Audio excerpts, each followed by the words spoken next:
you allowed it, no, under your guidelines. Sir, wala naman po sa guidelines, sir, na And you are doing the guidelines. Di ba? Di ba? sa accreditation process po, meron po tayong prosesong Oh, sinusunod. di doon pa lang. Di ba dapat na-check nyo na to?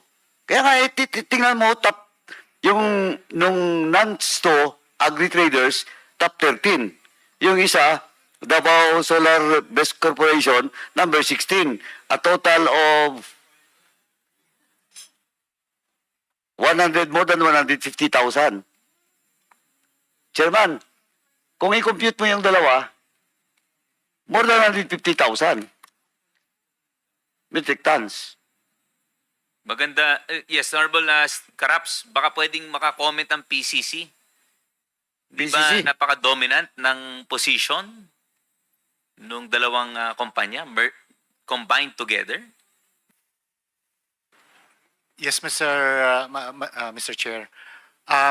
Na-monitor na namin yung top 20. So, yun nga yung... Since when, sir? Since when? Ang data po namin, actually galing dito sa Bureau of Custom. Since 2022 po na data hanggang ngayon.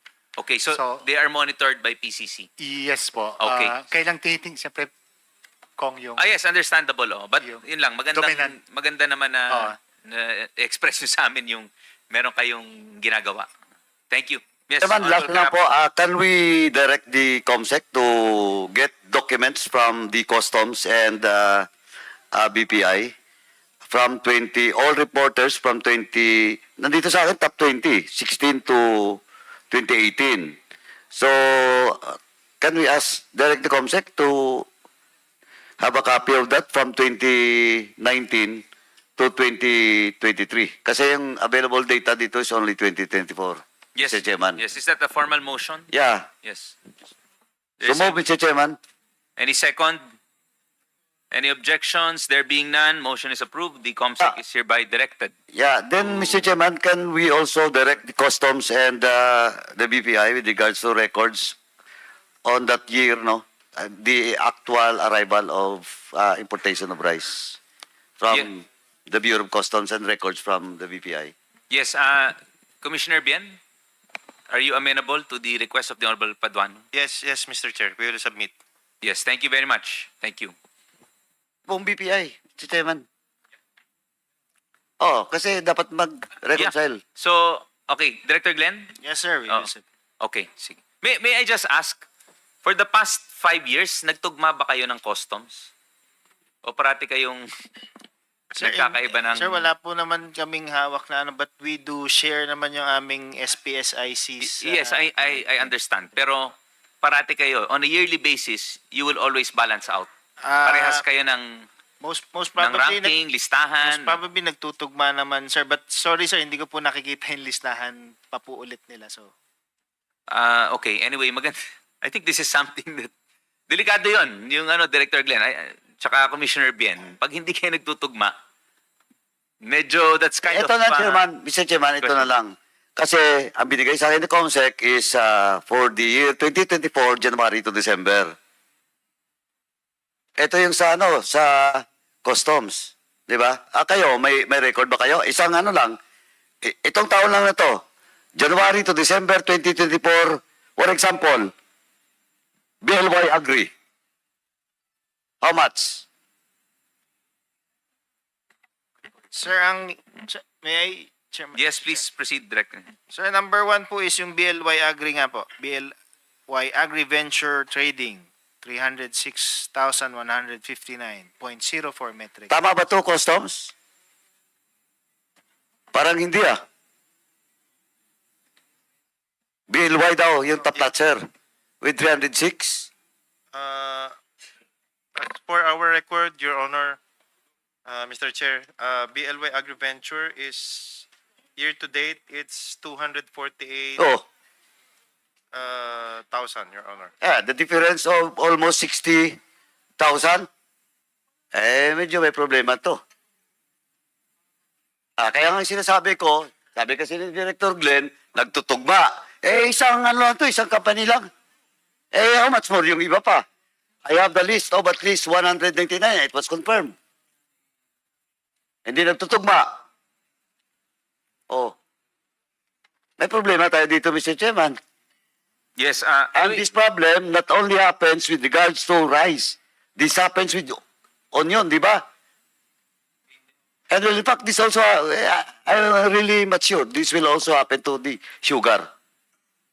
Kasi ngayon ang sugar, farm gate price goes down. Pero yung sa market, still the same. Kaya may problema tayo dyan, Mr. Chairman. yes. Anyway, baka pwede, kung karaps, can we request from data on the actual arrivals with total volume from 2020 to 2024? Gusto ko lang makita. 2019 po. 2019. 19. Mr. Chairman. Para makita lang kung nagtutugma yung listahan nyo kasi problema yan, Kung I'm sure you agree with me, Commissioner Bien and ASCOM, Direct Glenn. Pagka hindi nagtutugma, no? Okay, thank you. With that, I just like to, maganda kasi yung point ni Deputy Speaker J.J. Suarez, Director Glenn, earlier. Kasi yung SPC practically we are liberalized. So technically, wala tayong magagawa kundi to accept. Just like your, diba? That's the rationale, I think, of liberalization. But our line of defense is still the SPC. Diba? Tama ba ako, Direct Glenn? Yes, Mr. Chairman. Tama. Okay.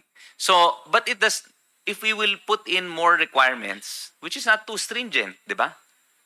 Ano lang naman yung capacity. We're not violating any laws or the trade agreements, di ba? Do you agree with me on that? Sir, actually kasama naman po talaga Yes, sa o guidelines. qualification. Apo. Yeah. Siguro po, kailangan lang Pag gano'n, ang malakas ang, kaya ninyo yun. You have that power. Di ba? Hindi pwede tayo magbibigay naman sa questionable. On the guys na liberalize tayo, we cannot stop it. Pwede yun.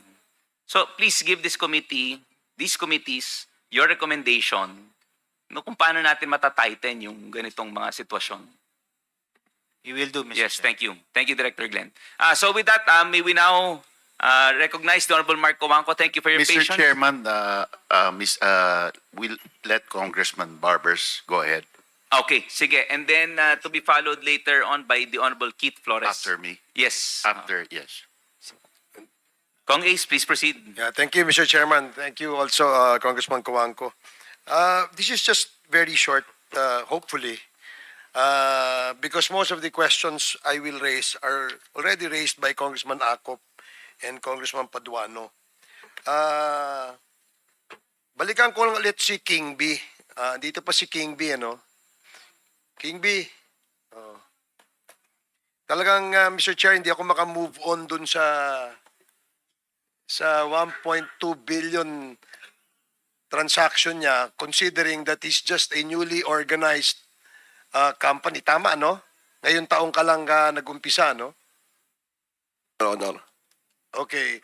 Pwede bang malaman anong pinresent mong requirements sa BPI accreditation department kung bakit ka nabigyan ng napakaraming import permit? Yung normal requirements lang. Ano-ano ba yon? Ikaw na sumagot. Yung sekretary ko lang po pwede sumagot. Siya po kasi nakakabisado. Hindi. So ikaw hindi mo alam. Hindi ko po lahat yung pagkasunod-sunod. Pakitanong mo na lang yung secretary mo. Please don't deduct po, the yung ano time Yes. from me, Mr. Chair. Sige, pakitanong mo lang yung Agreeably. secretary mo. The reason why I'm asking this, Mr. Chair, because very important for us to know na bakit ang isang kumpanyang bagong organisado lamang ay nabibigyan ng ganito kalaking transaksyon sa gobyerno. Now, kanina, tanong ni Congressman Paduano, Congressman Acop, at ng ating mga kasamahan dito, na isa sa mga requirements ay kailangan merong SPSIC na kung saan ang BPI ang nag-i-issue. Now, ang tanong ko sa iyo, Mr. King B, bukod dun sa SPSIC, ano pa yung ibang sinubmit mong mga requirements? At sino bang kausap mo sa DA? Wala po, Your Honor. Kompleto so- lang po kami sa requirements. Nag-submit ka lang ng requirements, pumasok ka doon, nag-submit ka lang, nagbigay ka ng requirements, binigyan ka na ng 1.2 billion pesos na transaksyon. Tama? Online naman po. Ito po yung secretary. Sige. Para po malinaw. Sige, ano yung mga requirements ulit? Pakiulit nyo, sir. Sige, miss. Mr. Chair, may we recognize the Secretary of Yes. Mr. Kingby? Ma'am, ano po pangalan ninyo? Baka pwedeng mabanggit ninyo yung pangalan ho ninyo. Si Charo po. Oh. Ma'am, nakapag-oath na po kayo? Hindi pa po. Okay. Comsec, can you please administer the oath of the Secretary of King B? Ma'am, tayo po kayo, please. Tayo po tayo. Pakiulit lang po. Ako, pakisabi po ang pangalan, ay nanunumpa na magsasabi ng katotohanan, buong katotohanan, at pawang katotohanan lamang sa harap ng kapulungang ito ng pagsisiyasat. Maraming salamat po. Mr. Chairman, Yes, with the permission of Chairman Barbers, may tanong lang po ako isa lang. Okay. Mr. Chairman, tatanong ko lang po si the President of King B. Ikaw po ba talaga may-ari? Yes, Yes, Your Honor. Opo. Ba't hindi niyo po alam ang proseso ng iyong hanap buhay? po yung asawa. Siya po yung asawa ko. Siya po nagpa-process. Pero kayo po ang may-ari. Kami dalawa po. Ba't hindi niyo po alam ang pasikot-sikot ng iyong kumpanya? Yung asawa ko na po as a wife po. Ako na po yung sa ibang matters. Your Honor. Ayun lang po, Mr. Chairman. May I continue, Mr. Chair? yes, please proceed, Chairman Barbers. Okay. So, Mr. Kingby, Miss Chat, Charo po. ano po yung requirements na sinubmit nyo at kanino nyo po sinubmit? Una po kasi pag-process po ng importation, we submit po muna sa Bureau of Customs ng accreditation for the AMO. Lahat po ng list of requirements po ng Bureau of Customs, kinumply po namin based on the legal documents po. And then pagkatapos po nun, mag-a-apply po kami ng license to operate sa BPI. Pag-apply po namin ng license to operate sa BPI, si BPI po magkakaroon ng inspection sa aming dry warehouse. Pagkatapos po ma-inspect sa dry warehouse at nagkaroon po ng approval, bibigyan po kami ng license to operate ni BPI. Pag nagkaroon na po kami ng license to operate ni BPI, pwede na po kaming mag-apply ng SPS. Gaya po ng sinabi ni Director Glenn, open po yung SPS for everyone nang basta accredited po ng customs at ng BPI. Ina-apply po yon through documentation via online. Via online po. Hindi po kami pwedeng mag-apply via online nang hindi po legally yung documents po namin. Kasi Okay, po sige lahatan po yun. So, ang ibig kong sabihin, lahat po ng dokumentong requirement ay sinubmit nyo online. Opo, kasi po si BPI po, may mga processing po yun. Okay. From Sige po, ma'am. parang ang online nila po is online yung sunod-sunod nilang hanggang sa pag-approve for evaluation, for approval. Parang 4 na process po yung ginagawa ni BPI po sa document. Kasama dun sa process na yun na sinasabi mo ay yung inspection ng BPI. Bago po kasi kami makapag-import ng bigas, yun nga po kailangan ng BPI. Yung BPI po is magbibigay sila ng SPSIC via online. Yung pong inspection ni BPI po, para sa LTO, once lang po yun nung magpa-accredit po. Sige po, opo. So, stop ko muna kayo dyan. Opo. So, ang ibig sabihin, may inspection bago mag-issue ng SPSIC, tama? No po. Ang inspection po ni BPI, once lang po yun. Ang SPSIC po is open every So- online application po kami. Sige ma'am, pakiiksian nyo lang yung sagot nyo ha. Kasi ang tanong ko lang naman, ano yung requirements eh. Ang dami mong... Ang requirements po ni BPI, magbibigay po kami ng heavy metal, invoice, packing list. Sige po, okay na po, ma'am. Okay na po. Apat po yun. Customs requirement din yan hindi ba? Opo. Nag-inspection ba si BPI sa inyo? During pong nag apply ng SPS, hindi po. Yun na po siguro yung evaluation process nila na it takes 4 Kailan ba days. dapat mag-inspection si BPI sa inyo? Ang Kailan dapat mag-inspeksyon ang BPI sa inyo? Yun lang ho ang tanong, ma'am. during po nang nag-apply kami ng warehouse, LTO po, at Okay, warehouse nag-apply po. kayo ng LTO sa warehouse nyo at in-inspection ito ni BPI. Opo, sir. Yung bang Opo. pag-inspection nila, online din? Hindi po. Nagpunta po sila. One time lang po kasi po yun. Kasi magtataka ako kung in-online inspection yan Ang So application hindi, po ng... physical. Physical po sila nagpunta sa warehouse niya, ma'am. Nagpunta po sila sa warehouse niya, ma'am. Opo. Sige po, ma'am. Thank you. Pero Si hindi King po Bin ako ang during kakausapin ko, application ma'am. ng SPS. Excuse me po, ma'am. Opo. Ma'am, sandali lang po, Si King Bin ako ang kakausapin ko. Ang haba niyo ho sumagot, 5 minuto lang ho ang binigay. So, Mr. King B, Yes, Your Honor. in-inspection kayo ni BPI sa warehouse nyo. Opo. Ilan ho ba ang warehouse nyo? Isa lang po yung aming dry warehouse. Okay, so yan ang isa sa requirement ay inspection ni BPI.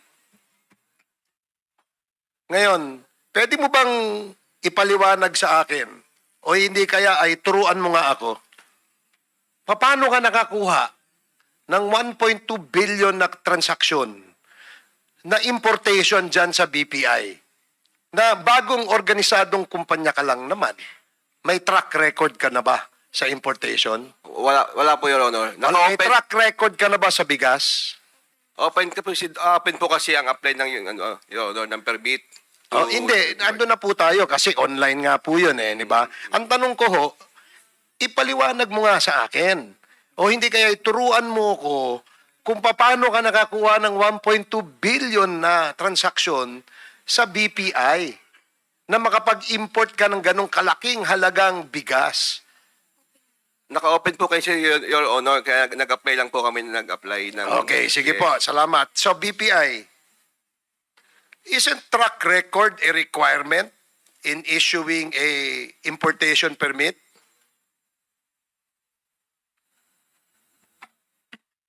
Yes, sir. Sa documentary po natin, isa po yun na meron silang ITR and financial statement for the last 3 years. Pero since bago nga po siya, sir, and nakapasa naman po siya doon sa mga documents. The last 3 years. Ngayon Apo. lang siya, Apo. ngayon lang siyang taon Yes po. You seem to be knowledgeable. Who are you? The gentleman beside you. You seem to be knowledgeable of are you the one accrediting, in charge for the accreditation? Good evening, Your Honor. Can you remove your mask? Good evening, Your Honor. I am part of the National Plant Quarantine Services Division, Henrik X. Conde po. Yung plant quarantine po, we are the ones who evaluate yung license po ng mga... So hindi ikaw yung BPI. Kasama namin, sir. Under po kami ng Bureau of Plant Industry. Are you in charge also of accreditation? Part po ako nung team but hindi po ako yung nag-evaluate mismo ng documents. Sino nag-evaluate? Hindi si BPI, hindi rin ikaw. Sino nag-evaluate? Yes, Director Glenn? So yung division po nina Henrik is the plant quarantine service. Meron pong teams doon, import division, kung saan part po siya, na andun po naka-under yung ating accreditation team. So sila po yung nag-evaluate and then pag appropriate and compliant, i-recommend na po. Okay, sige. Sabi mo, compliant si King B, tama? Is he compliant? Sir, sa mga documentary requirements nung nagpa-LTO siya and then yung mga sinasubmit niya during his applications So, for okay. SPS license. Can you please walk us through, Mr. Director Glenn? Pag tiningnan mo yung dokumento ni King B, for example, no? Nakita mo yung nag-apply siya online, no? Ng importation permit. How do you go about that? Sir, ang SPSIC na po ito, no? Pagkuha na po ng SPSIC. Sila po, gaya po ng sinabi, they have an account with Intercommerce na i-register po nila yung kanilang company. And then meron po silang mga registered importables na pwede lang import. Bigas man yan o kung ano pong fruits or kung ano man. So ito po ina-approve din ng accreditation team. Kapag ka po appropriate yung kanilang and compliant yung kanilang mga documents na isinasubmit, sila po ay pwede nang mag-apply for SPSIC per shipment po. Ano? Let's be specific na Yes, lang. sir. Kay King B. Kay Kasi King hindi talaga ako makamove on kay King B. Pasensya ka na, Mr. King B, ha? Hindi ako makamove on eh. Kasi in less than a year, you were able to transact worth 1.2 billion pesos sa importation ng bigas. Nasabi mo naman ay wala kang experience. At sabi mo rin, hindi ka naman nagkaroon ng experience sa importation or whatsoever. Now, that's why, ikaw ba indentor? Indentor ka? Hindi po, Your Hindi. Honor. So, hindi. Ano ka lang, negosyanteng nag-i-import. Opo, Okay. Your Honor. Now, kasi, kaya ako tinatanong yon, Director Glenn, gaya ng tanong ng mga kasama ko kanina, who determines kung ilan yung i-import natin? Di ba? Di ba merong Bureau of, Department of Agriculture Statistics something, Bureau? Wala na ba yun? And so now, it is in the hands and control of BPI kung ilan yung i-import natin. Say, please, go on. Eh, sir, again po, ulitin ko lang po ulit, sir, yung quantity po, wala na po tayong restrictions kasi for importation. As for the planning of Excuse me, educate me again, no? So, halimbawa, ang kailangan lang i-import ay 500,000 metric tons. Dahil sabi mo, wala nang limit, open na siya. So, the importers can import 2 million metric tons. Tama ba? sir, ganun And po. what will now happen? principle. They will flood the market with rice, kung ganon. Correct? Sir, kung talaga pong mag-apply sila ng marami, maaari po. Why would they apply for an importation permit kung di din naman nila sobra-sobra? So, paano yun? Yes, Director. Sir, yun nga po. Kaya po kami ho ay nakikipag-dialogue sa kanila dahil, sir, actually, ang baba nun ng utilization from 2020 pa. Nito na lang po tayo ayos po tayo ng ating mga proseso and higpit sa kanila, tumaas na po ng 63%, sir, yung kanilang usage.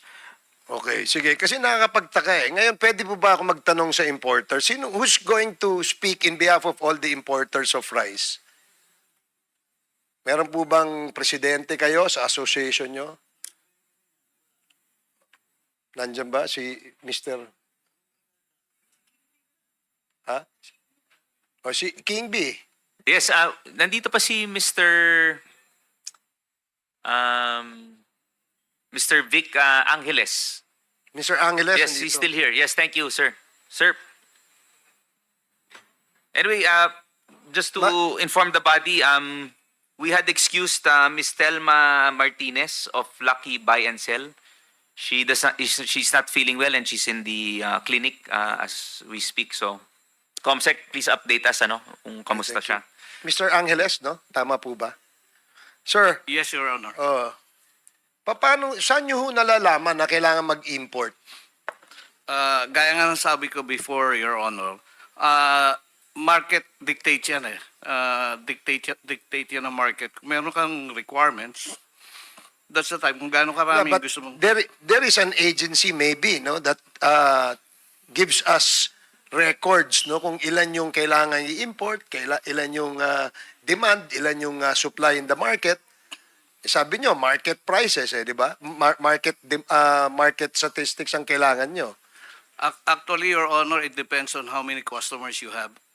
So- Bawat importer, may kanya-kanyang number of wholesaler clients. So, just like what we did kanina, babanggit na why is it you were able to sell 1 billion? Samantala, maliit yung capital mo. The main reason is some of us, we in particular, meron kaming mga ready clients. Let's say we have 100 clients who are willing to buy our brand. So ang nangyayari, kung let's say if we have a requirement of 100 cartons, 100 bags, that's the time we place an SPSIC sa BPI. So, ang ibig pong sabihin, dahil nga sabi ni Director Glenn, wala nang limitation yung pag-i-import ng mga importers, you can import and import and import. Tama? Yes, Your Honor. And as long as you comply with the requirements. Yes, Your Honor. And it doesn't really matter kung ilan yung i-import nyo kahit na may surplus tayo ng supply sa Pilipinas. In my own opinion, Your Honor, I will not hindi ako mag-order ng so much kung hindi ko naman mai-dispose kagad in a span of 1 month or two Actually, months. yun nga ang susunod ko sanang tanong. Kasi kung ikaw ay isang importer, hindi ka naman mag-i-import ng sobra-sobra because baka hindi mabenta at masira Yes, yung Your bigas mo. Yes, Your Honor. But there seems to be a problem in the middle, Mr. Chair. Kasi hindi ko maintindihan na there seems to be an oversupply. And yet, prices do not go down. Kanina, yun na rin ang sinabi ng DA, yun na rin ang sinabi ng, ng NEDA, na merong oversupply but the prices do not go down. Sa punto de vista ng mga importer, you speak in behalf of all the importers, correct, sir? I don't know if we share the same.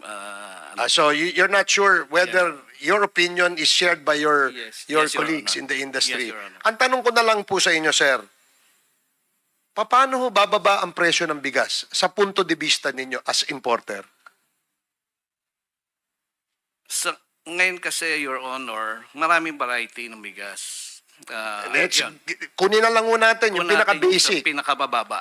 Hmm. Yung pinakamababa, I agree with the DA, meron silang Rice for All program. I think it's just a matter of, kumbaga, proper implementation. Sorry for the DA.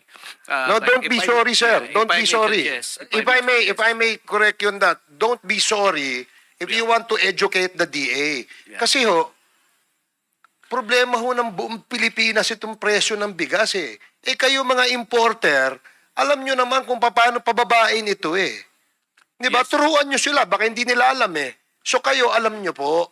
So Yes, Your Honor. gawin nyo yung role ninyo. Di ba? Sige po, sir, tuloy nyo.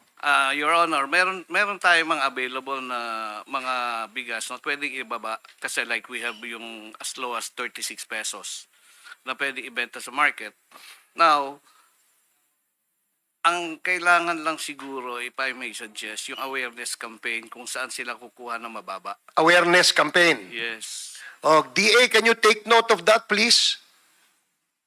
Yung importer na magtuturo sa inyo kung paano nyo gawin yung trabaho nyo. Sige po, ano pa ho? And just like yung kagaya nung sa Kadiwa natin, there's a campaign na there's a parang may campaign na kung gusto niya ng 20 pesos dito kayo sa Kadiwa pupunta. I think it's the same principle. If you want we have low down our tariff, eto na yung mababang presyo. It's just a matter of communication and not really marketing but more awareness campaign. Dito, let's say in Bulacan you can get a 30 pesos or a 40 pesos na mababa, maganda ang quality so that all the retailers will be aware.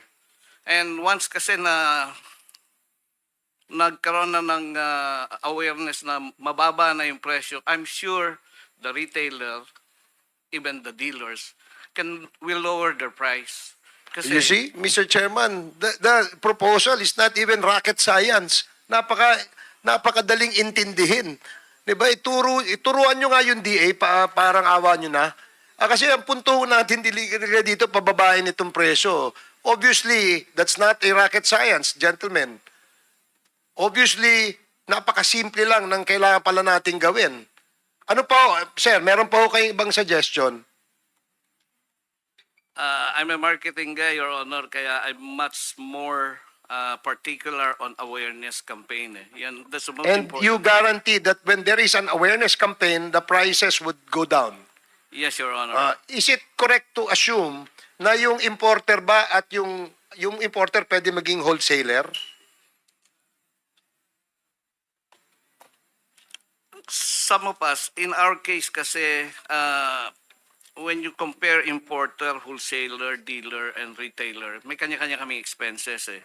So us, yung purely 100% importer, we bear away from yung operating expense. And That's why- Yeah. that's your business model, ika Yeah, nga.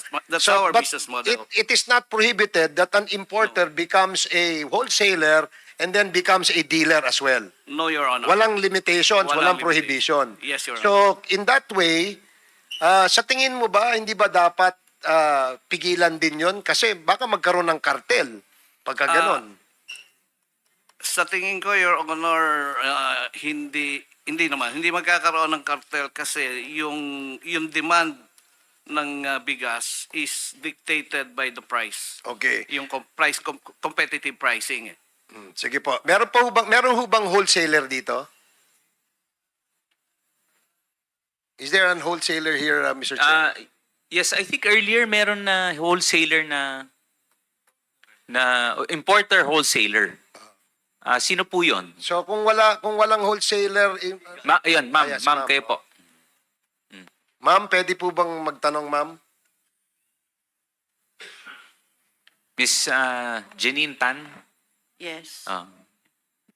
Yes, Kong Ace. Just to give me an idea, ma'am, and to educate the members of this committee, gaano ho kalaki ang in terms of kilograms or tons, no? Sa isang taon, gaano ho kalaki bigas po ang naho-wholesale nyo? Kasi importer ako, nagbebenta rin ako sa wholesaler. So importer, that's a Importer. classic example of an importer being a wholesaler. Yes. Sige po. Mga gaano po kalaki, Even ma'am? up to retailer. Kasi yung license namin is importer, wholesaler, at saka retailer. So Pwede kami Pwede. as importer, mag-i-import, ibebenta namin sa mga wholesaler, at saka, at the same time, kami magbebenta rin as wholesaler. So ma'am, halimbawa po, nag-angkat kayo, no? Nag-import kayo. Di ba po? Oo. Ibinenta nyo sa wholesaler, kumita ho kayo doon. Yes. Tapos yung wholesaler, binenta sa dealer, kumita rin po siya doon. Kumita din. Sa inyo, wala na ho kayong, direkta na ho kayo sa market, di ba? Tama? Kasi Meron kayo na ho ang wholesaler, kayong importer, wholesaler, at saka retailer. Meron din kaming customer as wholesaler na nagbebenta din sa mga retailer. Sige po. Ma'am, gaya po ng tanong ko kay Mr. Angeles kanina, ano sa inyong punto de vista ang strategy para mapababaho natin ang presyo ng bigas? Actually, in our part, meron kaming mura na kaya ibenta ng 40, 42. Yung 25% broken. You 40 42 pesos. 40 to 42 pesos per kilo. Pero Kung yung galing na yan sa mga wholesaler na kami nagsusupply. Okay. So meron pa rin kayong kita doon sa Meron. 40-42. Mga magkano po kaya, ma'am? More or less. Actually, maliit lang yung kinikita Sige namin. po, But magkano po if you're at liberty to reveal that to the at committee? 25 kilos, kikita kami ng 20 pesos. Sa 25 kilos. So, 25 parang lumalabas kilos. po na 20 centavos, tama ba? Hindi. 80 centavos per kilo. Tama po ba? Mga ganun po ang... Hindi ko na-compute. Yung oh. mga ganun. so, Minsan, bababa pa sa 15. so, I am sure hindi naman po kayo nalulugi, ma'am, no? Hindi naman. Minsan lugi. May time din na nalulugi kami. Anong Kasi- reason? Ano pong reason kung bakit po kayo nalulugi? Example po. Example, kasi kami, mga wholesaler, oversupply sa ngayon. Alam So natin yun, oversupply kayo oversupply. ngayon. Oho. Over-import kami kasi minsan di namin matansya yung market. Akala namin makakasure pero actually Hindi pala. Kagaya ngayon, madumal yung benta. Kahit ibebenta namin ng lugi, walang bumibili. Sa ngayon. Kaya yung sinasabi na cartel, sa ngayon, walang cartel. Yung sa opinion ko lang. Walang cartel, walang Pero hoarding. paano ho nagiging matumal ang benta ng bigas? Sabi niya po nga sa amin, paano ba nagiging matumal ang pagbenta ng bigas? Hindi po ba all year round mabenta ang bigas? Hindi naman gano'n.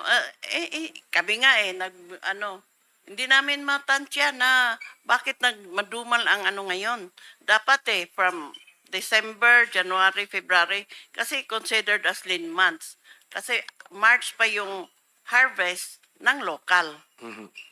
So sa ngayon ho, Kaya kami, nag-i-import kami para preparation sa lean months. so ngayon po, halimbawa po, itong taon na ito, nag-import kayo. Sobra-sobra ho ba yung in-import nyo? Sa ngayon, nagsusubra eh. So, halimbawa po, magsusobra, mga tansya nyo, mga ilang kilo ho kaya, ilang tonelada ho kaya yung susobra? Sa ngayon, medyo nasa siguro yung sa amin lang Sa inyo lang po, ma'am. sa amin. Para lang ho maintindihan namin kung paano hong... Nagsusubra siguro kami ng mga 5 to 6,000 metric ton. 5 to 6,000 metric tons. At yung 5 to 6,000 metric tons Nasa warehouse. ay binili nyo o inangkat nyo ang magkano pong presyo?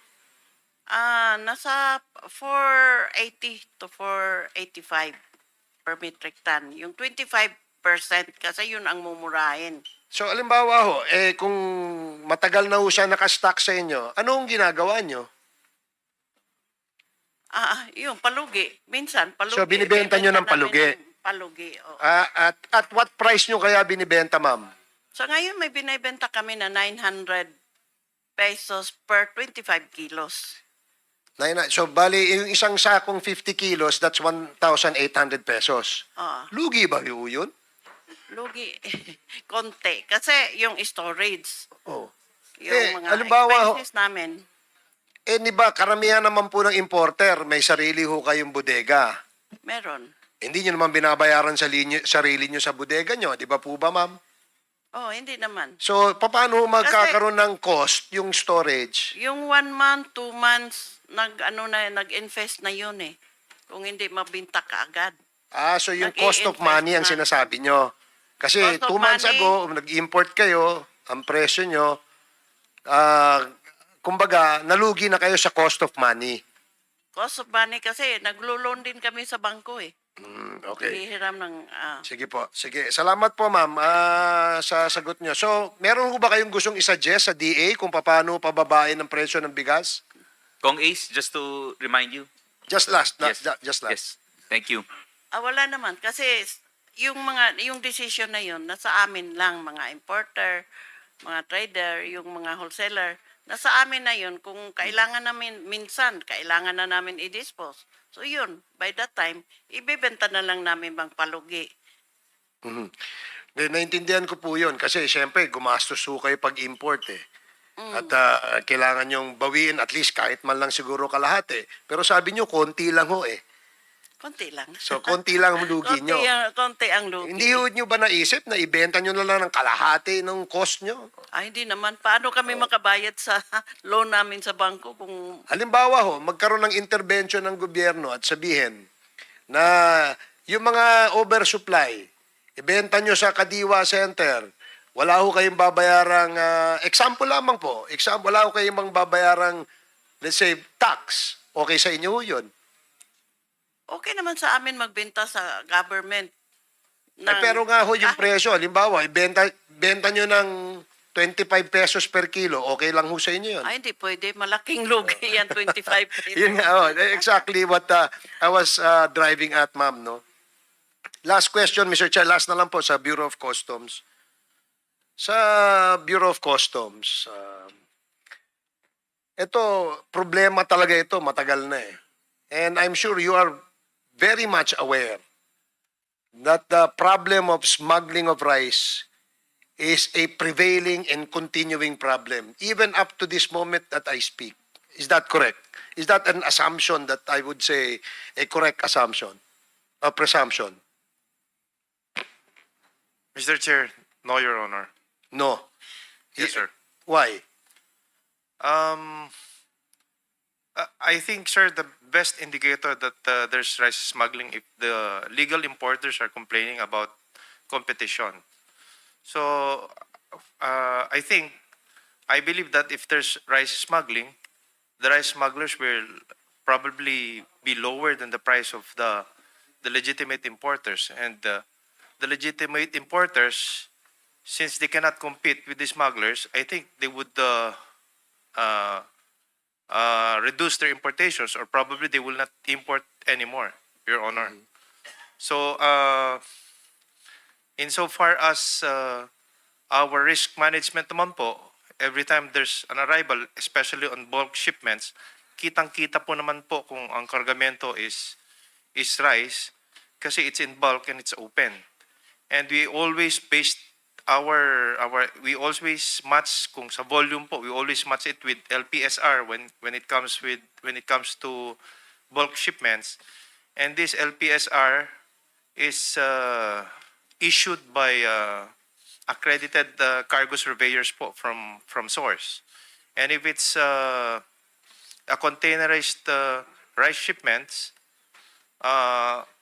if it's declared as rice, nakikita naman po natin yung images, and at the same time we do also do random checking. And at the same time, if it's rice shipments, hindi lang po Bureau of Customs na tumitingin yan. We have field offices of DA po who check on these shipments, and actually may nadagdag po yung DA inspectorate po, kasama na rin namin sa tumitingin po nung agricultural products. So Sige po. Thank you, Mr. Yun lang Commissioner. I perfectly understand what you're driving at, but it is not also correct to say na wala na nag-i-smuggle kasi may oversupply. Because it also happens sa drugs eh. They smuggle drugs even if there's so much supply.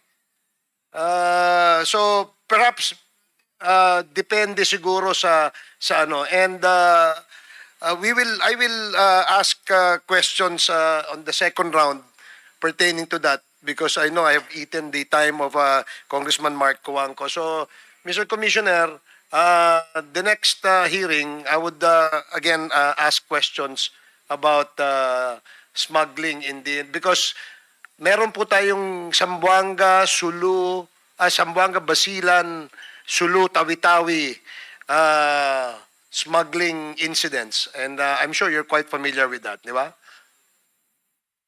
yes, Mr. Chair, it's a Okay, challenge sige.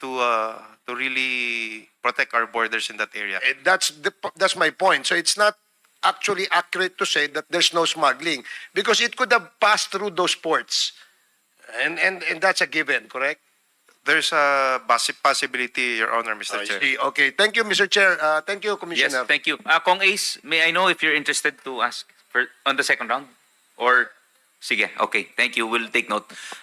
Before I recognize the Honorable Mark Coangco, I would like to somehow at least recognize the efforts of DA. I know very well, I've read in the papers yung initiative nyo sa Rice for All. And I think tama ba ako na you offer it, dati limitado, for every individual na bibili ngayon, unlimited. Is that correct? Yes, Asek Bebang. That's correct, Your Honor. Yes. Where are they located? May nakita ko may train station na kayo. As we speak, Your Honor, we have 14 locations. So we have 10 public markets and 4 stations, 2 stations in the LRT2, that's Cubao and Recto, and 2 stations in MRT in Ayala Station and North Avenue Station. Okay, so the others are beside the markets themselves. Inside the markets. Inside. So Your Honor. malakas ba? Mabenta? Mabenta po. I'm sure 42 kasi benta nyo. And I think 40 na yeah. ngayon. So may I ask naman the support of our top importers? Pwede bang mag-supply kayo sa Kadiwa? Kasi Total naman, ano naman kayo eh, di ba? Oo, tsaka nabanggit nyo naman na enough na yung doon sa ano, yung markup ninyo pagka dumating na dito, di ba? So maybe, Sir Vic, pwede ba tumulong tayo sa ano? Tapos together with DA, damihan nyo naman yung outlets nyo pa. Can we do that?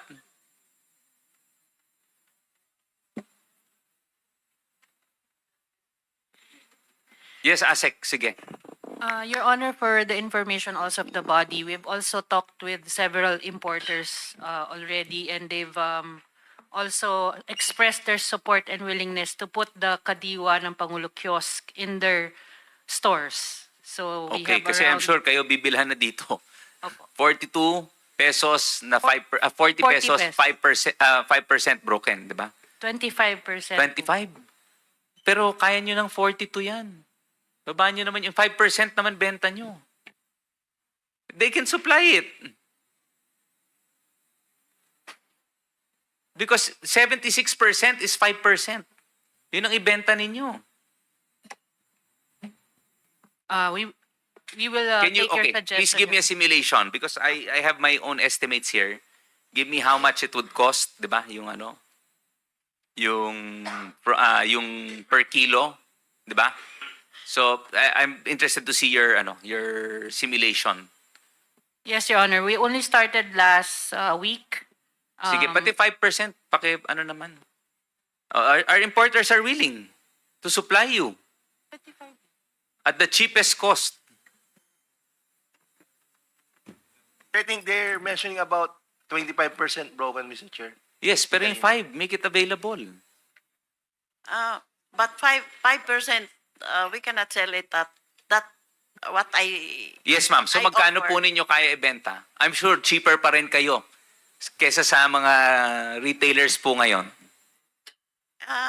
May parating kami ng Pakistan. Yun mura. May 5% din. So, yun Hindi, kaya nga, yung, kaya. wala naman, may iba naman ho doon. Nadagdagan nga kayo ng market. Masaya Oo naman nga kayo doon sa markup ninyo, di ba? Oh, O yun, willing o- kami magbenta. O yun, sige. So, again, we will Meron lang count on your kaming support. Ha? May ano lang kami. May ibenta namin, pero kailangan namin makase. Cash. Cash basis, yung Cash ano, basis. Kaya kaliwaan. Dahil yung cost kailangan of namin money. ng konti, kahit konti lang, basta makas ka agad. Sige po, anyway, DA can figure out ano kung paano yung ano. Anyway, Your Honor, nagbebenta lang naman sila eh. Parang ganun, di ba? So, cash agad yun. Your Honor, ang ginagawa po ngayon, yung payment is within the day then after the sale. Yun, oo, yun. Baka pwede. Oo, kasi di ba parang consignee lang, di ba? Oo. So, ma'am, sir, please, baka naman pwede, anyway, kayo naman yung malalaki naman ho. Baka naman makatulong din po tayo sa ating mga kababayan. Thank you. May I now recognize Honorable Mark Kowangko? Yeah, Mr. Chairman, I'm not going to ask in the second round. Mr. Chairman, I'm not going to ask on the second round.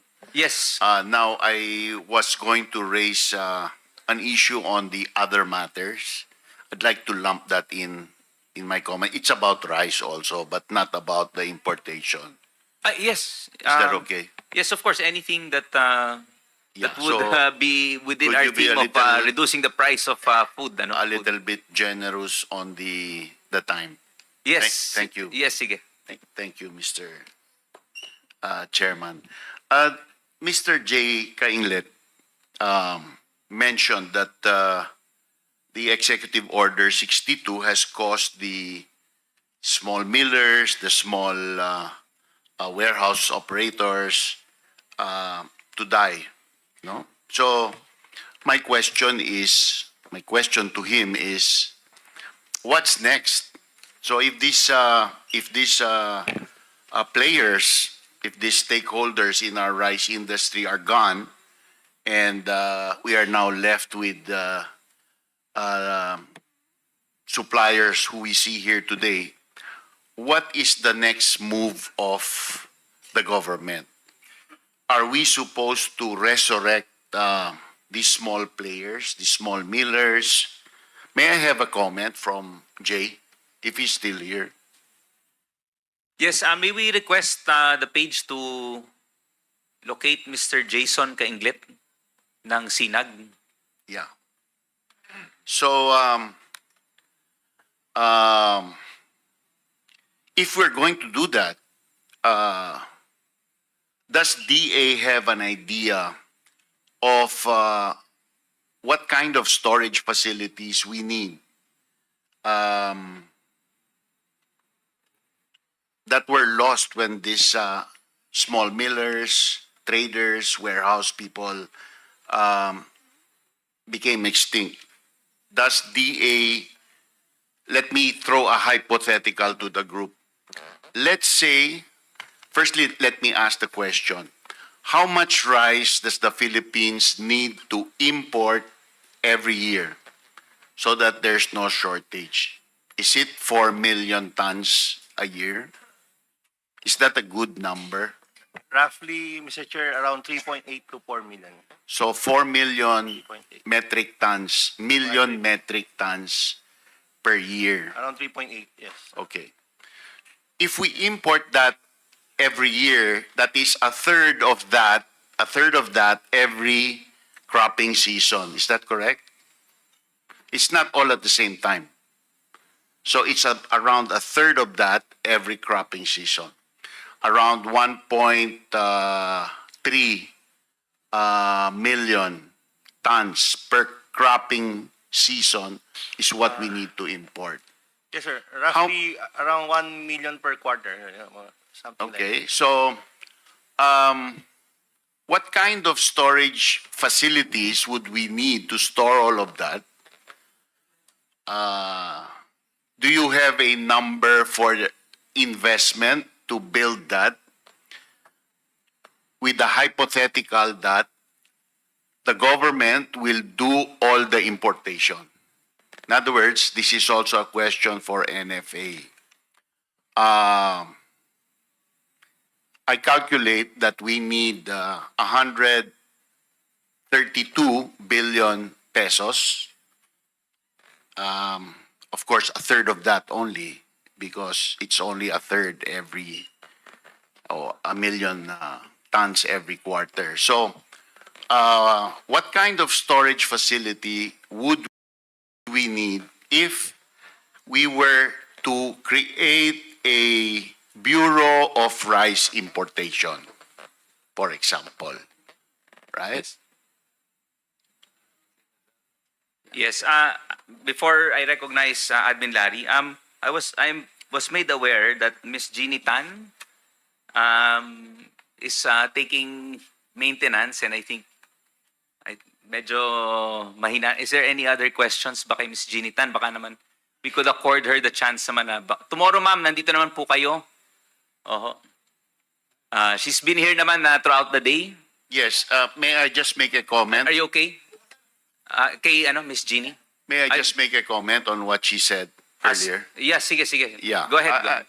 She said nag-i-import sila ng iba-ibang klaseng bigas. So, totoo ba na yung ini-import nyo ngayon medyo high-end na bigas? Nung linift itong duties, nung binagsak ang duties, import duties for rice, you started importing high-end rice, not commodity rice. Hindi yung bigas pang pababa ng presyo, yung bigas pang tinda sa supermarket. Yun na ang diniin yung importation. Tama ba yun? Tama. Before na nag-reduce yung tax, nag-i-import na kami ng 5%, 15%, 25% broken. Kasi lahat ng variety meron kami. May mahal, may mura din. Nung nagbaba yung Lumaki. yung mas Tarif. yung tariff bumaba. Ganun pa rin yung namin kasi depende lang naman yan sa demand. Yeah, but you took advantage of the bagsak ng tariff to import high-end rice, not the rice that can give a cheap price to the masses of our people. more on the high-end market ang concentrate nyo ng importation. Sa ngayon. Yes. Ganun pa rin kasi nung hindi pa bumaba, yung sellable sa amin importer, yung sellable is high-end. Handa na ang 44 na paliparan na pinamamahalaan ng Civil Aviation Authority of the So that is the bulk of your importation now. Yes. And that is not the kind of rice that we can sell cheap to our people. Kasi mahal siyang klaseng bigas. Ganon din po ba kayo, sir? No, Your Honor. In fact, itong shipment namin November comprises of about 50% yung pang-mababang presyo. Pang-mababang presyo. That can coincide with the But not objective. all importers are doing what you're doing. I don't have any idea, Yeah. Your Honor. Like, many are doing like what Mrs. Mrs. Tan is doing. Correct? Ma'am, you can go home na. Thank you so much. Thank you. Ma'am, see you po tomorrow, but thank you po sa oras. You are now excused. Thank you po. Thank you. So let me ask again, the DA. So there's this hypothetical. If we will have the Bureau of Rice Importation to import 1 million tons, to have the exclusive right to import 1 million tons of rice every quarter to fulfill the shortage of rice. How much do you have to invest in storage capacity to be able to accommodate that across the Philippines? Yes, Admin Larry Lacson, would you like to answer that? Yes. Of Admin NFA? Larry. And Yusek also later, please. Thank you, Mr. Chair. No? On the part of NFA, sa ngayon kasi ang capacity natin existing, nasa 1 million metric tons lamang nationwide. And because we used to import before, You mean your storage capacity is Right 1 now. million tons? right now, But if you can move the rice within a quarter and recycle your storage, then you have enough physical space to import 4 million tons a year. Tama ba yun? medyo tight lang po, Your Honor. So, kailangan dagdagan ng konti. Dadagdagan. So, not so much investment, right?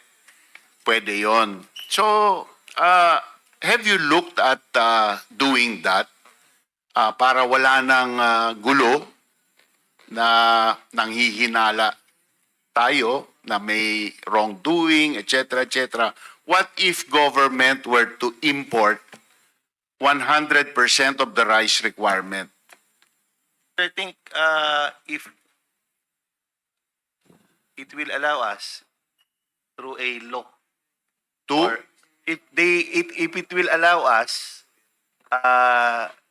kung may batas na mag-a-allow sa amin o may Yeah, i-allow na Bureau. that's why we're here to Yes, sir. legislate, no? That's why this is in aid of legislation, right? I think it can help. Yes, sir.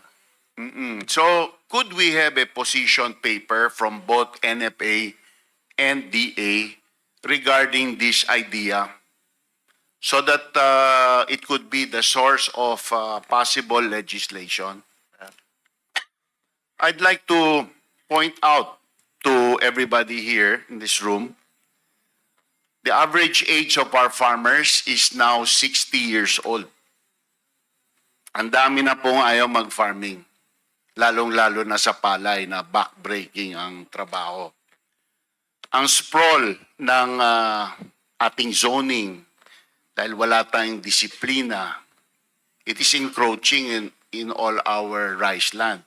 Kuminsan lumilipad ako ng helicopter sa Central Luzon, nakikita ko po ang mga rice field, may mga punong kahoy sa gitna, sa mga dike, marami ng bahay kung saan-saan, no? So, nako-convert ang agri-land to whatever other purpose. Ang dami pong bagong solar farm. So, kumakain po ng rice land yung solar farm. Napansin ko po sa Pampanga, Bulacan, ang planting density ng palay doon sa inbred is 80 kilos per hectare ang binhi. Pero sa amin, sa Pangasinan, 40 kilos lang. Ang laki po ng diferensya ng ani, na ang diferensya po nasa 1 hanggang 2 tonelada ng palay per hektar. So pati po doon, napaka-basic na bagay, kulang po tayo ng standardization. Maliliit po ang plots ng smallholder. So when we mechanize the planting, ang dami pong ikot ng makina. So hindi efficient ang pagtraktora at pag-ikot ng planter. Pumunta ka sa Pilipinas, makikita mo ang pagbibilad ng palay sa kalsada pag panahon ng tag-ani. Paano nyong ipagbabawal yan? At paano nyong maiinganyo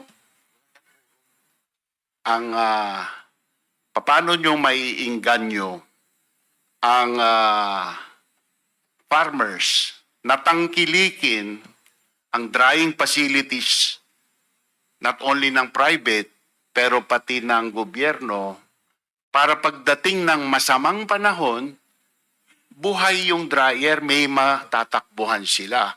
Kasi ayaw nilang tangkilikin yung yung dryers ng gobyerno pag maaraw. And then, sila mismo ang magrereklamo pag umuulan na wala silang magawa. At nabasa yung kanilang palay, naging amarilyo, nasagasaan ng gulong ng sasakyan, tumaas yung broken grains nila. Siguro everybody here should realize that we lose 20% of the harvest because of a lack of proper post-harvest practices. Tapos yung warehousing and milling, no? Nasabi nga ni Jay na bagsak ito after na-issue yung Executive Order 62. Nag-give up, they gave up, struggling to survive. Do we need to save this? Do we need to cause a rebirth, renaissance of these entities? Ito po mga question. Kasi tinatanong kanina, how can we assure cheap rice? Para sa akin, ang isang surefire sagot sa cheap price, taasan ang ani per hektar, babaan ang cost per hektar. Yan lang po ang bawasan ang tapon ng bigas sa post-harvest. And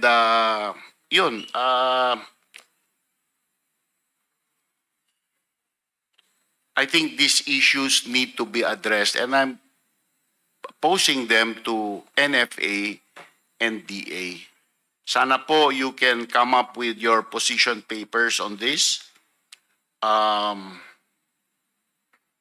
Yun lang po.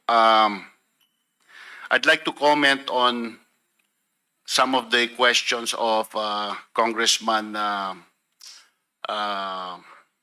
pangalan nito? Barbers. I think the smaller the tariff, the less the smuggling, no? If the government is going to be the sole importer of rice, how do we make the farmers participate in that economic activity? Paano may share sila doon somehow para hindi sila matamaan, no? So that should be included in the brainstorming. So I'd like to end that questioning. My questions are, and my manifestations are directed to both DA and NFA, and maybe also to DOF, since it involves a huge amount of capital that the government will need to appropriate for a exclusive rice importation activity. So DFA also. Let me move on to another topic. I'd like to talk about golden rice. So golden rice is a GMO, but it adds vitamin A to our rice. And we have documented that there is a big shortage of vitamin A among the poor, especially poor children of our society. These children who are short of vitamin A get sick. Their life expectancy is very short. In some cases, the sicknesses they get are lethal. And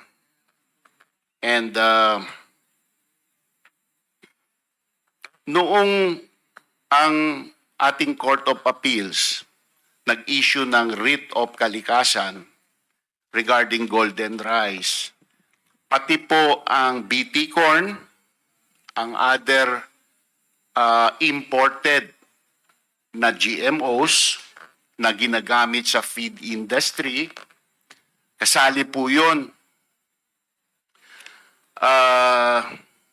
And then, the complainants somehow made a deal with the DA and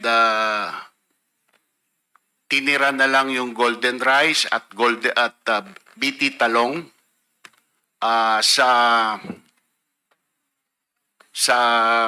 writ of kalikasan, and hindi na sila nagreklamo about the BT corn that was imported and other GMOs.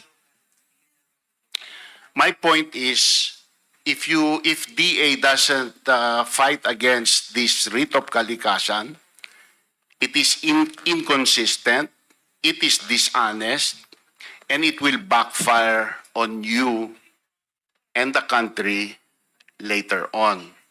Because a lot of the agricultural improvements we are looking at down the pipeline are GMOs. I don't want to eat talong that is swimming in insecticide. I would gladly eat a BT talong.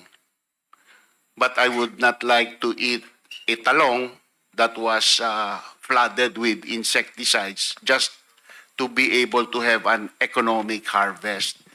BT talong in the countries where they are now commercialized has increased the production by 300 to 400% per hectare and minimized the use of insecticides. No? Golden rice is proven to be a big plus in increasing the vitamin A status of poor children. So, Yusek, I'm talking to you. I'm talking to him. Okay. So, what is your comment about that? Na ano ba kayo na why did you give up on lobbying to have the writ of kalikasan against golden rice and BT talong lifted? Why did you keep quiet? Is it because okay na kayo sa importation ng BT corn? That's very inconsistent and very dishonest. So what are you going to do about golden rice and BT talong? Yes, Let me also say, no, before you answer, we have people here. They were my guests. I was not supposed to come to this hearing, but I decided to come anyway because it concerned me that this program, which has taken 20 years and gone through all the processes of being approved step by step over the last 20 years, all of a sudden, it is stopped because of frivolous complaint. And our government is not being urgent about it, fighting it. No, we have with us. They did not ask to come here. I brought them here. Dr. Diadem Gonzalez, Phil Rice, program leader for Golden Rice. We have Dr. Ronan Zagado, former program leader for Phil Rice, now with the Central Luzon State University. Mr. Raul Bongkodin, International Rice Research Institute, project manager for Healthier Rice. And we have the Phil Rice Executive Director, I think one of your guests, Mr. Chairman, Dr. John De Leon. So maybe they would like to say a few words about Golden Rice, no, and what a waste of such a huge amounts of money that we have already spent in the development of this, and DA is not taking up the cudgels to fight for Golden Rice. I want to know what you're going to do about it, because if you think about it, if you're going to ban Golden Rice, if you're going to let that status quo persist, you should also stop the importation of BT corn. And then we will have no poultry or pig industry. So you need to be consistent. You need to be activist about this. What are you going to do about this? yes. Before I recognize Yusek Chris first and then our representatives from Phil Rice. Kong Mark, your time has expired. So we will get a reaction. Of course, Yusek Chris. Sir, I will ask Director John of De Leon of Pilrice to answer that because it's a policy and planning. No, I want you to answer it.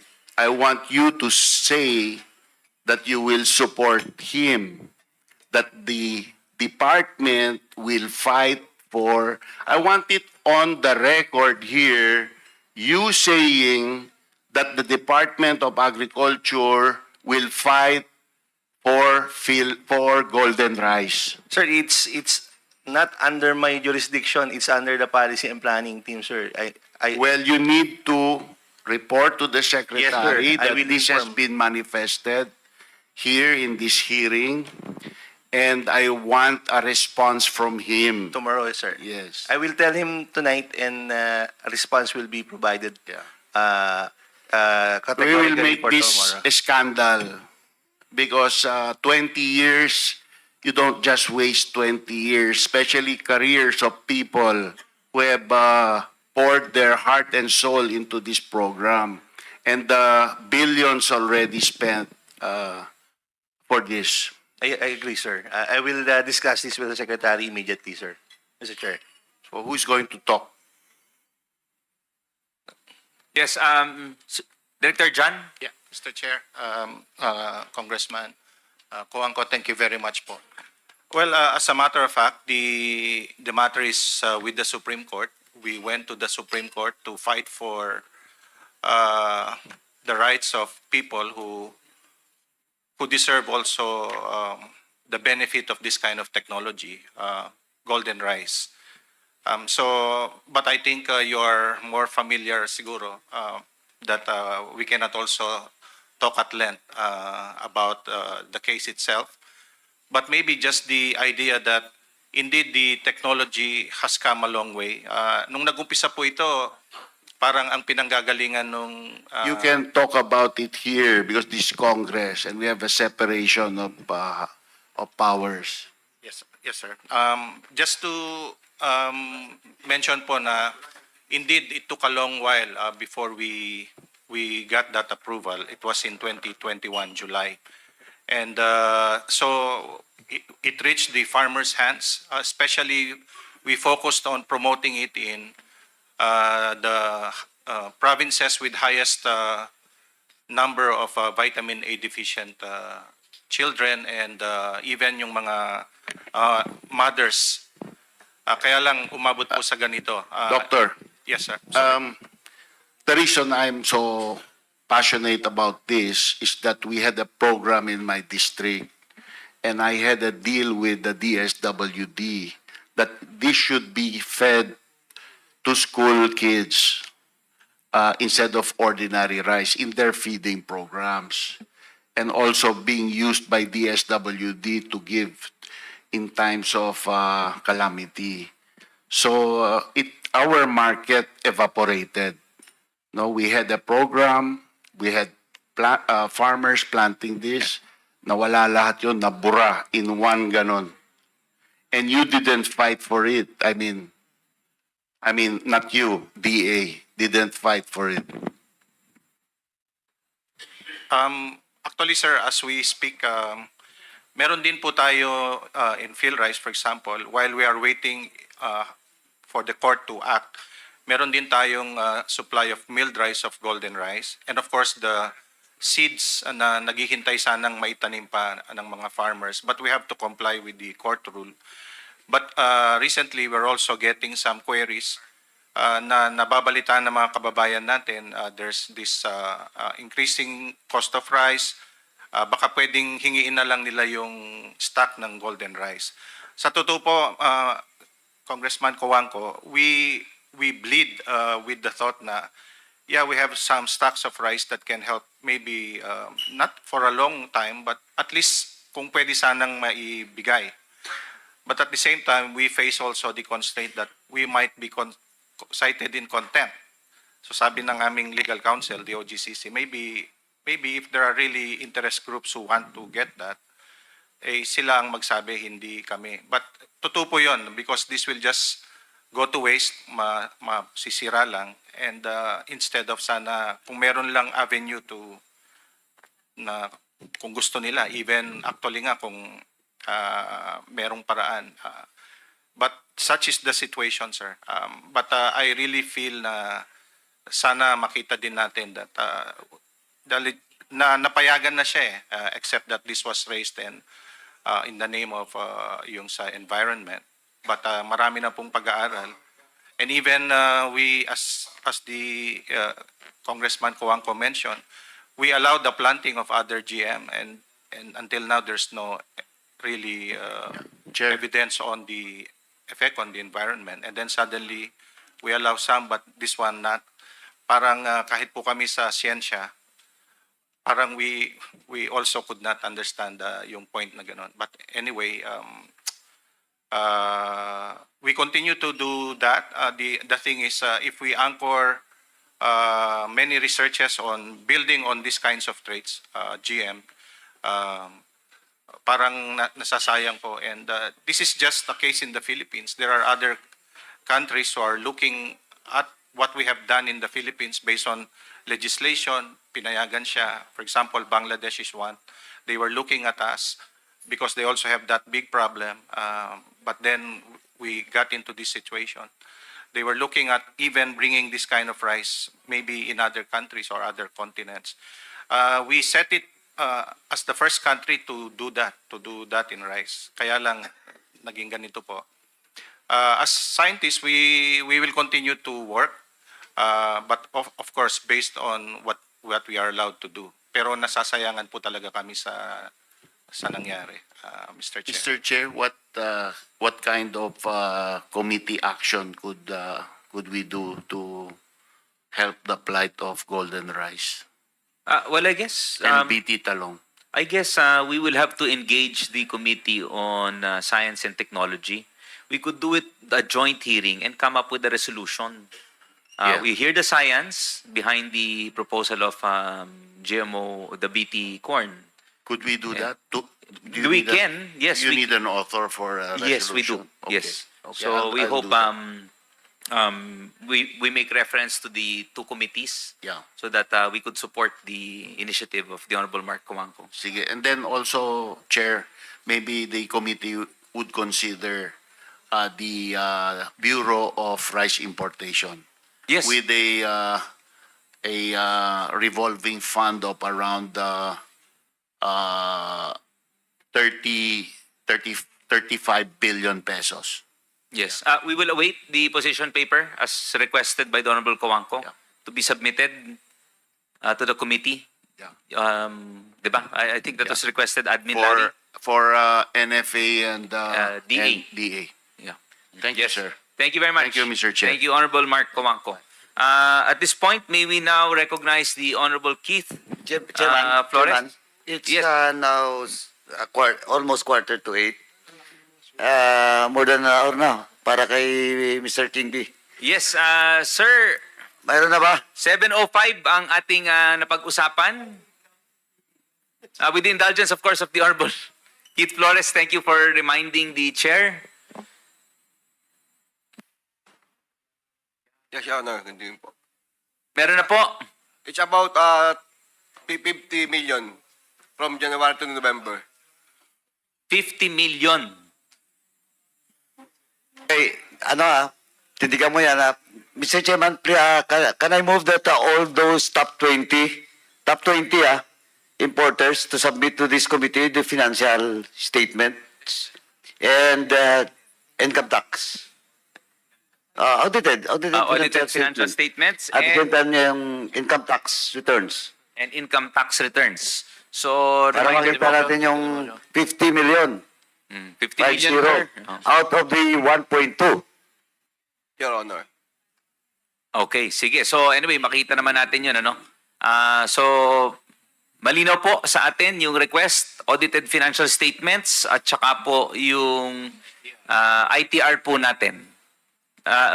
The year, Honorable Karaps, Paduano?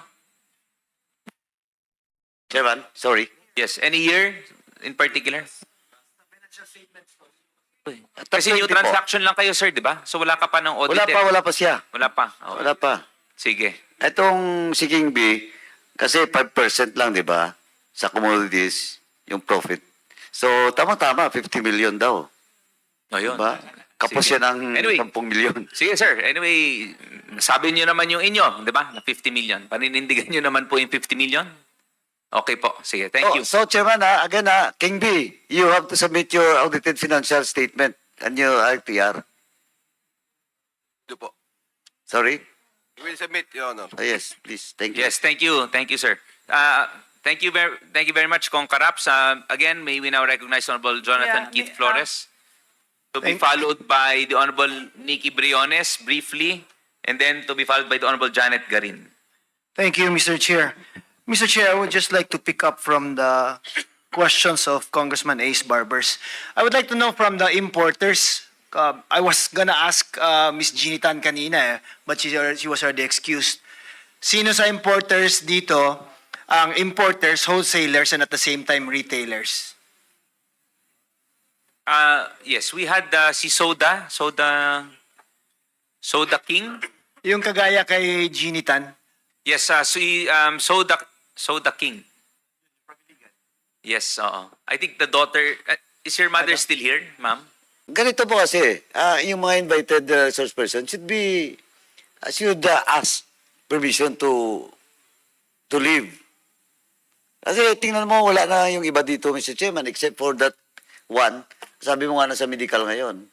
Nasa clinic. And si Miss Jeannie Tan, unfortunately, ma'am, I hope you always confer with the chair. Oo.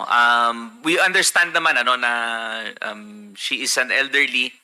We would be compassionate enough naman. Pero ma'am, please, just for for your information. Oo. Thank you, Kong Karaps. Please proceed, Kong Jonathan. Thank you, Mr. Chair. Ma'am, if your answer. We have a different business model because Soda Trade does the whole import, wholesale, and retail, while we only import and then sell to wholesalers. You only import and sell to wholesalers. Yes. You don't do the retail also, like what Ma'am Jeannie Tan was doing. We don't.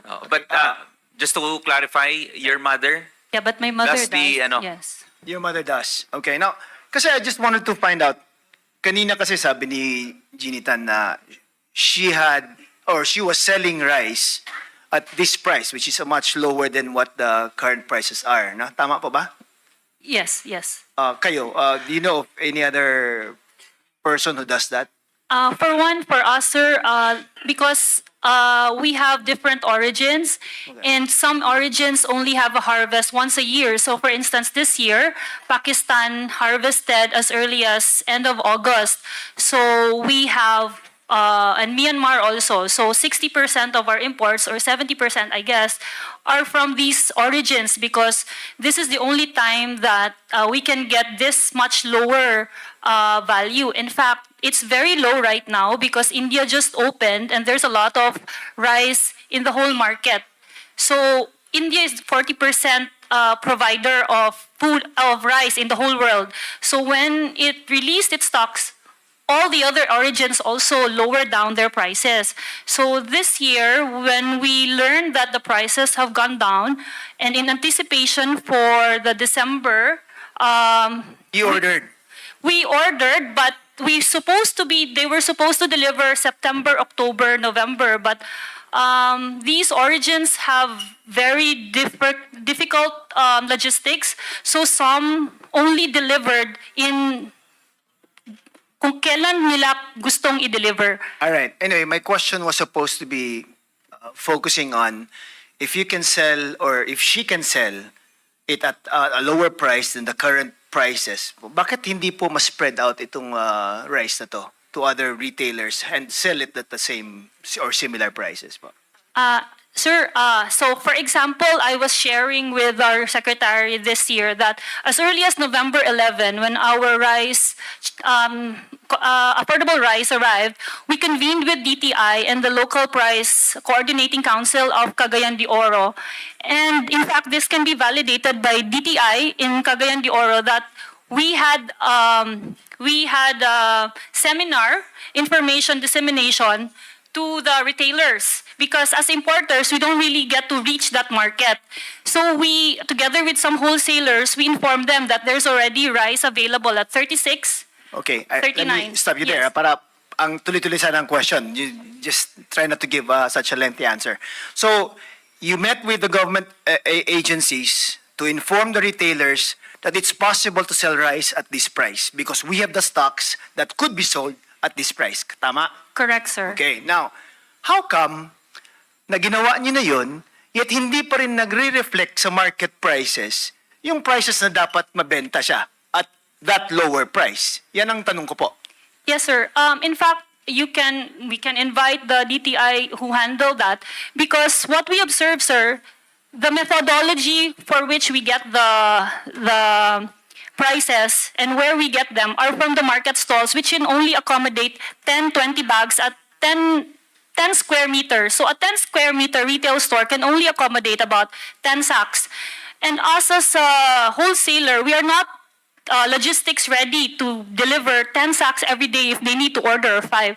And these retailers would ask for 1 month term, which we also cannot accommodate because it's not viable for us to cater to all these. So that's why Mr. Vic explained a while ago that there are certain channels, for example, wholesalers and dealers who are able, and big retailers who are able to cater to these market stalls that are inside the... Yung sobrang maliliit Yes. na, that it would be too cumbersome for a wholesaler to deal with them directly. Kasi sobrang maliliit tong orders nila. Normally, the wholesalers are the Would one that who be- caters. Yes, but To shorten the answer po, kasi Yes. I don't have Okay. that much time. Pasensya Yeah. na. Sorry. I don't It's wanna okay, rush it's you, okay. but Yeah, yeah. parang I ganun yung understand. concept, di ba? Right, sir. Sa sobrang right. liit nila, even if they could have sold it at the same prices that you were selling it, it's too cumbersome for the wholesaler to deal with them directly na i-deliver tong tag 10 sacks ng ganun. Parang Sir, ganun. in fact, at the time we Yes or no lang po muna. Kaya ayaw yung patulan yan eh. Kasi di ba, it's too, Matabaho eh. Very Diba? not, Very not difficult. yeah, it's very difficult, especially the credit term that they ask at 30 days or 15 days. It's very risky for us to go through that level, Okay. considering malayo yung warehouse Yes. namin. Now, then it goes to the other question kasi na DA said na the prices are actually determined by the market. Supposedly, the importation is also determined by the market. Diba? Na kung sa tingin ninyo na kulang yung rice and it would be a good price at mura yung kukunan nyo, you order an anticipation of that event. Tama? Correct, sir. Okay? Now, and walang limit na to di ba? You just order as soon as you think it is the right time to order. Right, sir. Tama, di ba? Yes, sir. Get it at this cost and sell it at that much because there's a need to supply the demand. Tama. Correct, sir. Okay, now, DA also said that it is an imperfect market environment and that there are forces in the market that dictate the prices. Yusek Morales who said it? Ikaw po ba yan? Was it? Or Asek Guevara ba? Sino po? I think both us, Neda, Both of you guys said it, no? So, the importers are saying that they're dealing with purely market forces. Supposedly, sabi nila, kuha sila ng mura to supply an upcoming demand that they could meet. Diba? But yet, you're also saying that it's not really a perfect market environment and that there are forces that work that dictates the price other than what supposedly the importers were saying. Tama po ba, Yusek Morales? Would that be Yes, sir. an accurate... Yes, sir. Tama. Now, what are these forces in the market that dictate the prices other than the law of supply and demand?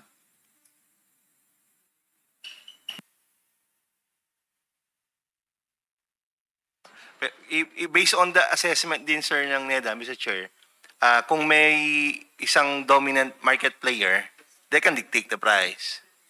When you say a dominant market player, meaning he has either the supply, Yes. that he could flood the market or withhold the supply from the market. Tama ba ba? To It's a manipulate the prices. It's a possibility, yes, sir. It's a possibility. But you haven't, hindi nyo na pinpoint kung meron ba. The secretary will discuss it tomorrow, sir. Well, I mean, other than the secretary, kayo, did you, on your own, as an undersecretary, determine ba na there is some form of manipulation in the market? Sir, Without identifying whoever it is, no? Sir, yung sa aking representation, I do not deal with the prices kasi it's there's a team within DA, ibang USEC, and also ASEC Bebang is part of it because he nag-handle siya ng sa consumer affairs. Na, Asek, you mentioned kanina na nakausap mo ang importers, wholesalers, and retailers. Saan dito yung problema po, ma'am, Asek, kung nakausap mo yung tatlo eh? Yes, Your Honor. So when we talked with importers, they told us the price that they're getting it, and they said that relatively it has fallen down because of EO 62, of the lower tariffs, among others. But they are also saying that some of it, the price should have been lower, but since the conversion of the dollar has affected also, and of course the recent calamities that has struck us, they're saying that they are the supposedly 6 and 7 pesos that Yung reduction kinain sa they are saying foreign exchange or something like that. Yes, sir. Because previously, when EO 62 was issued, the dollar rate was around close to 56. So right now, it's close to 59. So there's really a, of course, they're buying it by the dollar. So they're saying that the price, the way that the rice should be priced now has been affected by that. And of course, since we have other factors like logistics, of course, with our traders, and of course, our retailers are saying that they're just selling by how much they get from their dealers or traders or directly from wholesalers. So, as we have discussed also, sir, we have seen that every time the rice is being transferred from one player or one trader or one layer to another, there is 3 pesos, 5 pesos, 7 pesos that was being Added set- on. added on the landed cost of rice. So even if we say the landed cost will not be the base price because of course the importers will also have to put an a margin there for income. So it's not really if we saw that well that the price that we're expecting it is not being translated really to the retail market. So that's how our discussions has turned out with them, Your Honor. Thank you, ASEC. Mr. Aguilar, would you agree with the statements of ASEC Guevara? Yes, Your Honor. So tama yung sinasabi niya na as you transfer it from the importer to the wholesaler, from the wholesaler to the retailer, may add-on yan siya in the prices. Yes, Your Honor. It's not just a matter of kung ano yung puhunan mo. Maraming involved na expenses. Okay, so paano nabebenta ni Ginitan at a lower price than what is actually being sold in the market now? She actually cut short the supply chain. Kumbaga, kung may tubo ang importer, may tubo ang wholesaler. Since importer, wholesaler, retailer siya, so kaya niya i-cut yung prices. So yung 36 pesos, 38 pesos niya can roll down up to the retail level because she's also doing the retail. Okay. Now, so would more importers who do importation and retail selling have an impact on the prices? Huh? Yes, yes, sir. Kung mas maraming nag-i-import at the same time directly nagre-retail, would it have a positive impact on the retail prices? It could, Your Honor. It could, right? Because it cuts, as sabi mo nga, the other level of transferring the rice from the importation part to the actual selling part to the market. Yes, Your Honor. So now, ano ba? Ano ang how can that happen po? How would you invite more players to the importation market? As I said before, the market dictates. Parang ano yan selling yan. It's a selling process. Kung wala kang customer, hindi ka makakapag-import. It's just like a selling process na kung meron kang binibentang produkto, kung walang demand yung produkto mo, you cannot import, you cannot buy, you cannot manufacture. Same thing with rice. The reason why we have importers here is mainly because they have customers.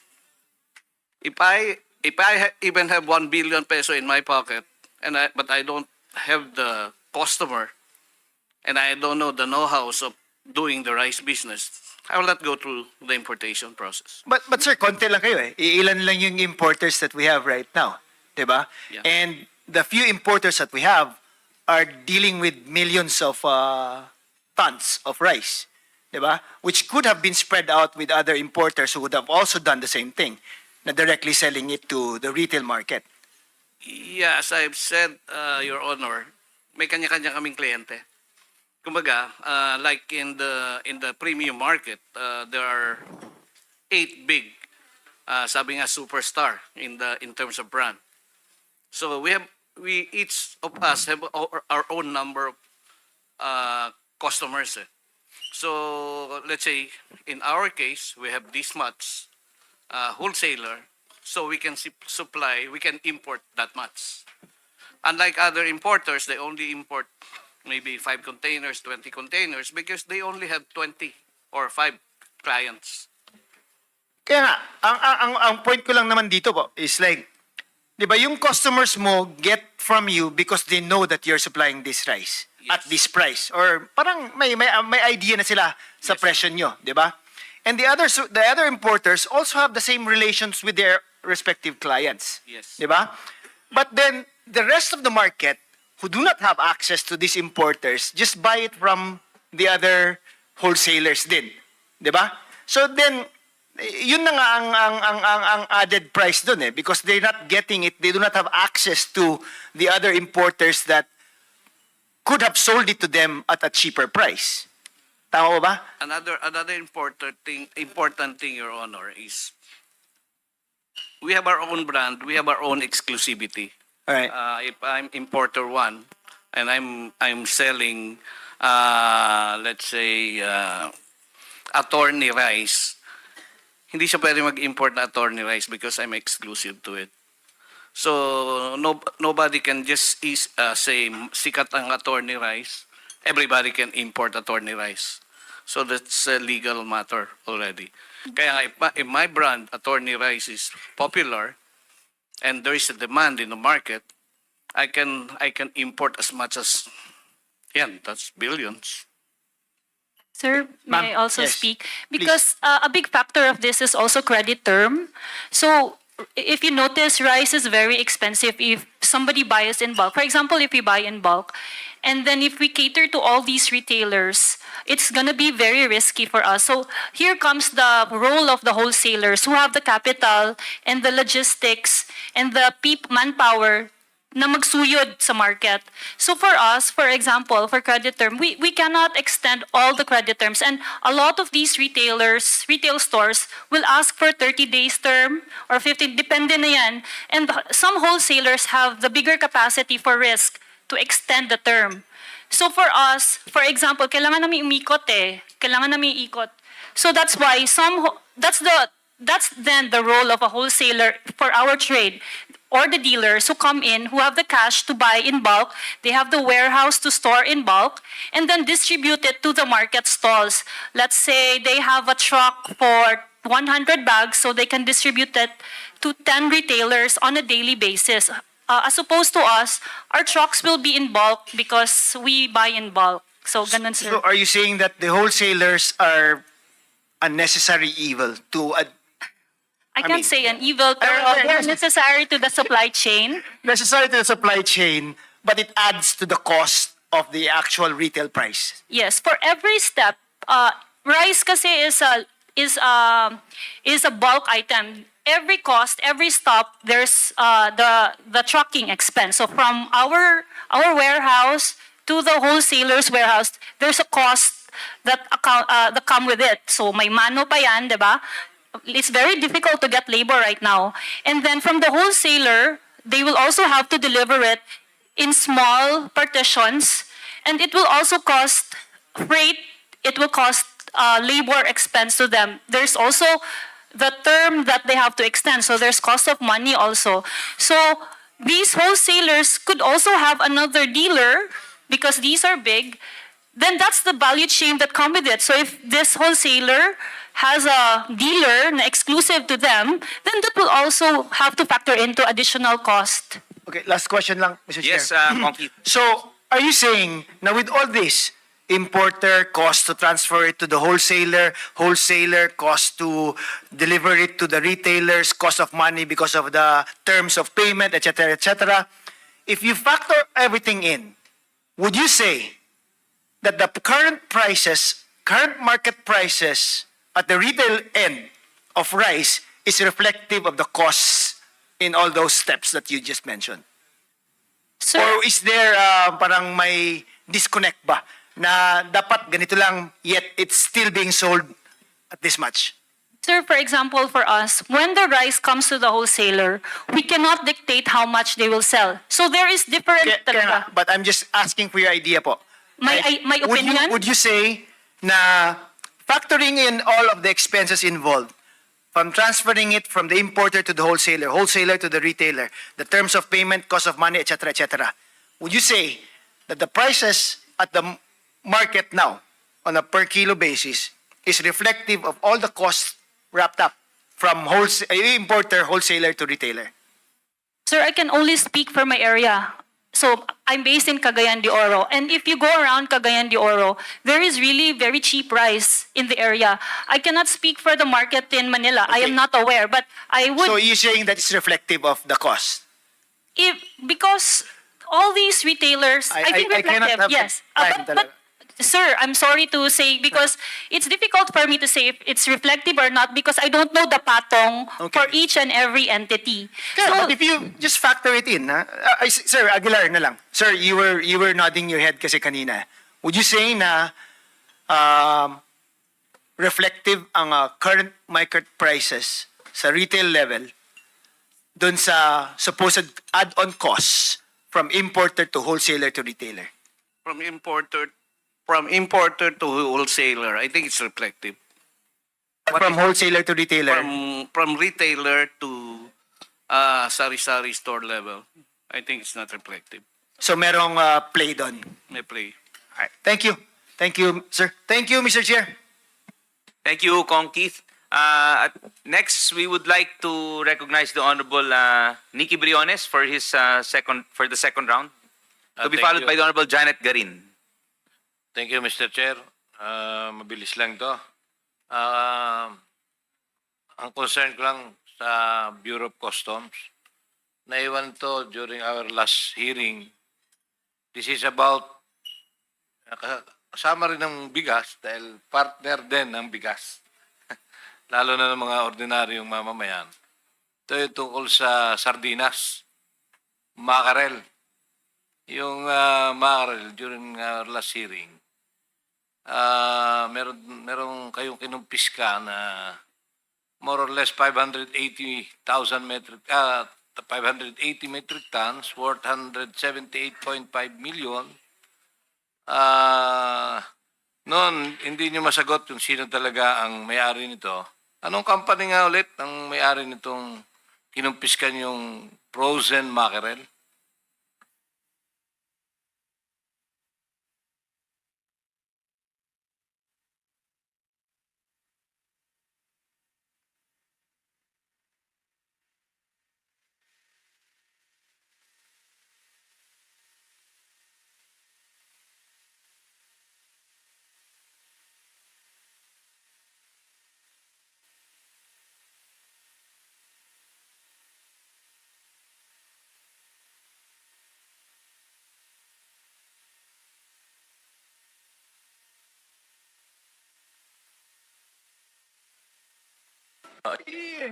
Your Honor, As can you give compared- us 2 minutes? We're just getting the details now.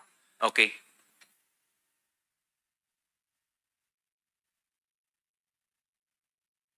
Okay, habang iniintay nyo siguro, kailan ba nakumpiska ninyo ito? Nahuli? Around October po, Your Honor.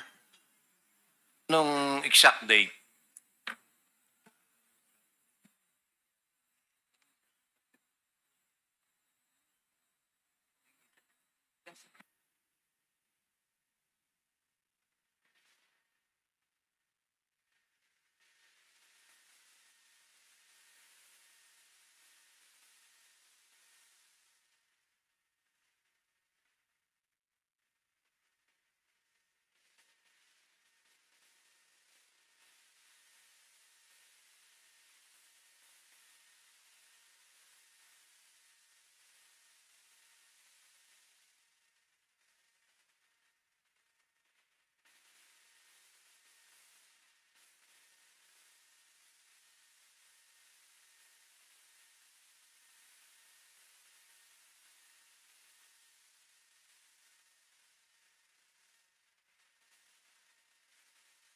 Your Honor, yung pangalan po ng kumpanya is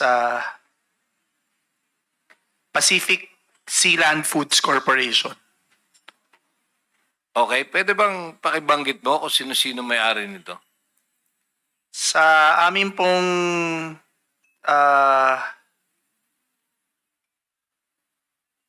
sa kanya pong general information sheet, Your Honor, ang may-ari po ay isang Tuan Dang Kai, Maria Teresa H. Kai, Charlie Flores, Daryl Lane Ranieses, Nikki B. Ranieses, and Vanessa Ranieses po. Sa kanya pong nakita naming general information sheet sa SEC. Sa amin naman pong customs accreditation, nagsasabit po usually sila ng principal officer. Ang principal officer pong in-identify nila sa customs accreditation na isinabit nila sa amin ay si Miss Vanessa Criama Ranieses. Tapos ang principal officer din po niya ay si Mr. Charlie San Pedro Flores. Sino yung presidente?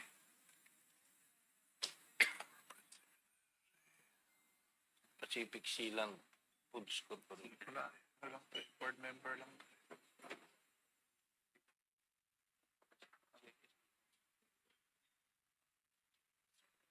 Your Honor, ang sinasubmit po nila sa amin ay yung tinatawag nilang responsible officer. Alamin ho namin yung presidente, pero as far as ang ninominate po nilang responsible officer sa Bureau of Customs application nila for accreditation ay si Miss Vanessa Ranieses. Dito sa hawak ko, Maria Teresa Arcay. Meron din po sa ano niya, sa kasama po siya sa incorporator niya under sa GIS niya. Si Maria Teresa Arcay po. Okay. Kailan ninyo nahuli ito? Tama, nakalagay din po. Sorry, Your Honor, nakalagay din po pala dito, President. Tama po kayo. Kailan nahuli ninyo ito? Yung frozen mackerel?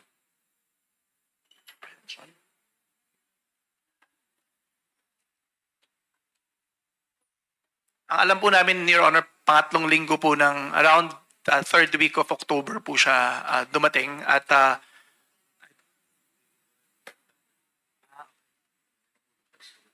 October 18 po na huli. Dumating po siya ng September 28 pero October 18 po yung apprehension date namin. So nahuli nyo noong October 18. Opo. Sa tingin mo ba pasok ito do sa Anti-Agricultural Economic Sabotage Act? Opo. Especially po na yung date ng apprehension niya ay pasok po dun sa implementation ng bagong batas. Pati rin po yung kanyang amount, no? Na pumapasok din po dun sa bagong Anti-Agricultural Smuggling Act. So dapat to, nagbayad ba ng tariff ito? Hindi ho kasi sila nag-lodge ng entry, Your Honor. Dahil ang nangyari po dito, idiniklara po talaga nilang makarel. Yun lang, nagparating po sila nang wala silang kaukulang permit galing sa Bureau of Fisheries and Aquatic Resources po. So ibig sabihin, outright smuggling talaga ito? Oo, yun ho. Walang duda, smuggling? Smuggling po talaga. So, base sa ating bagong batas, non-bailable ito, lifetime imprisonment, times 5 ang multa. So, nasa mga 800 million plus ang multa nito. So, ano ngayon na status nung kaso?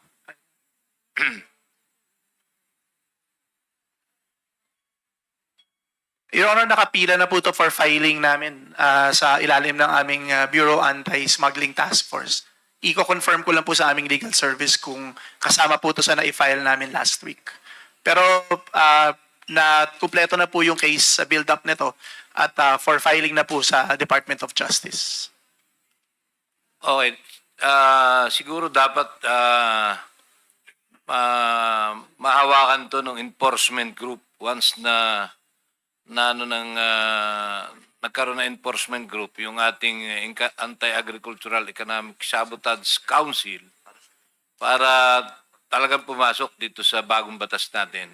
Kasi ito yung gustong-gusto naming mga masampulan para makita ng ating mga kababayan na talagang tayo seryoso at ito naman talaga pinangako ng ating mahal na Pangulo. So, hopefully, sa lalong madaling panos, may pakulong natin to. At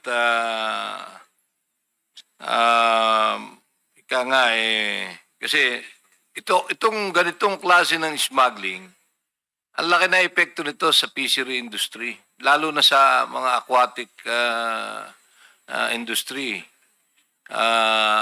Pag may maraming smuggled na isda, definitely apektado yung ating fisher folks.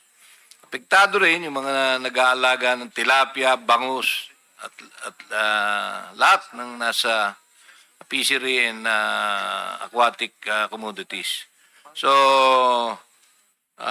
kailangan mangyari na ito'y masampulan natin para makita nila at madala itong ating mga pumapasok sa ganitong smuggling.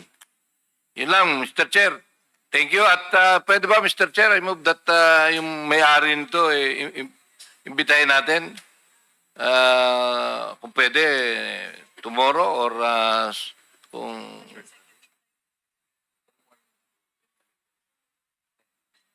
Yes, there is a motion by the Honorable Nikki Briones to invite the said owners of the corporation ng seafood. Pacific Sealand Foods Corporation. Pacific Sealand. Yung officers and stockholders. Second, Mr. Chairman.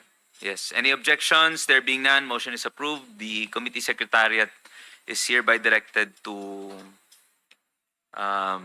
invite the said individuals of Pacific Sealand Foods Corporation. Pacific Sealand Foods Corporation. Thank you. Thank you, Mr. Thank you very much. May I now recognize the last interpellator, the Honorable Janet Garin. Thank you, Mr. Chair. Hindi na sana ako magtatanong, Mr. Chair, kasi may Christmas party akong pupuntahan eh. But I really cannot take off hearing all what we have been, the information that we have been generating since this morning. Something seems clear. Things are happening because we have enablers. Kaya, Mr. Chair, I really cannot take off from the Philippine Competition Commission. Balikan ko po ang PCC, Mr. Chair. Sir, can we have the mandate of PCC? PCC is a quasi-judicial body mandated to implement the Philippine Competition Act to prohibit anti-competitive agreements, abuse of dominant position, and anti-competitive mergers and acquisition, Madam Chair. Mr. Chair. Will you confirm, Honorable Resource Person, Mr. Chair, sasang-ayon ka ba pag sinabi natin foremost in your obligation is consumer welfare? Tama po, Kong. Sasang-ayon ka ba rin na foremost sa inyong obligasyon ay competitive business environment? Tama po, Kong. Sa narinig niyo po kanina, Mr. Chair, Your Honor, sa pananaw niyo ba merong sabwatan sa usaping bigas or wala? Yan po ang theory of harm po namin sa investigation po. Yun yung piniprove namin po na magkaroon ng ebidensya. Okay, na may punta sabwatan. tayo sa dolyar. Kasi di ba ang sabi, it's a possible thing na 56 dati, naging 59 ngayon. Can you translate that into pesos per kilo? Yung impact na yon. O di ba, ang sabi ni Secretary Ralph Recto, nung in-announce niya ito sa isang press release ng June 2024, by August, bababa ang presyo ng bigas by 5 or 6 pesos per kilo. And we have seen that in many media outlets. Can you now translate that? Yung dollar, yung currency na 56 to approximately 58, magkano po ang impact nun in pesos? Madam Chair, sorry, hindi ko po masasagot po ngayon. Hindi ko makatuloy. I'm sorry, Mr. Chair, napakasimple po kasi ng tanong eh. Kung itong bigas ay binibili mo example $1 per kilo, so 56 yan. So ngayon, magiging 58 yan. Pero meron tayong binawas na 20% ng buwis, which translates to 6 pesos. Kaya nga po ang tanong napakasimple, doon ba sa increase in dollar to peso conversion as compared doon sa expected decrease na 6 pesos per kilo, minimum pa yun. Kasi ang sabi ni Congresswoman Stella Kimbo, it should be around 15. Pero punta tayo doon sa nirelease ng DOF na 6 na piso. Ang tanong ko, can you translate that in pesos? Para kung yung 6 na piso, bababa ba siya by how many pesos? Mr. Chair, it's very simple. And if PCC refuses to answer us on this matter, it gives me the impression that they are not really sincere in their job. Yes, may we get a response, sir? Sa ngayon po, Madam Chair, sorry talaga po, hindi ko po With this, Mr. Chair, I'm really sorry, but I've been tolerating it since this morning.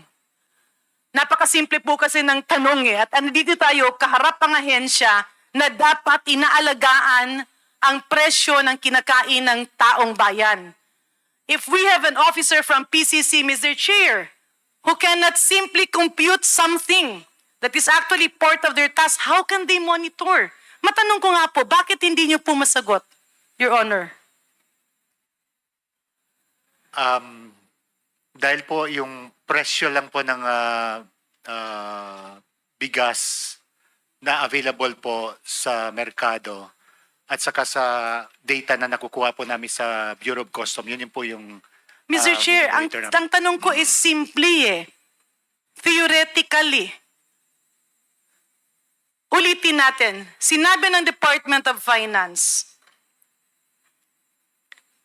pag binaba ang buwis ng 20%, ang tao ay makakaramdam ng bawas na 6 na piso bawat kilo ng bigas. Can DOF confirm this, Mr. Chair? They already confirmed this earlier. Can we confirm that again, ma'am? Yes, Director Jolly. Yes po. Yun po yung... Ang sabi naman ng DA ni ASEC Bebang, ang isang nakikitang punto na sinasabi daw ng iba, ang rason ay ang pagtaas ng dollars between 56 to around 58 pesos. So ano ba ang impact ng 2 piso na yun dun sa presyo ng bigas?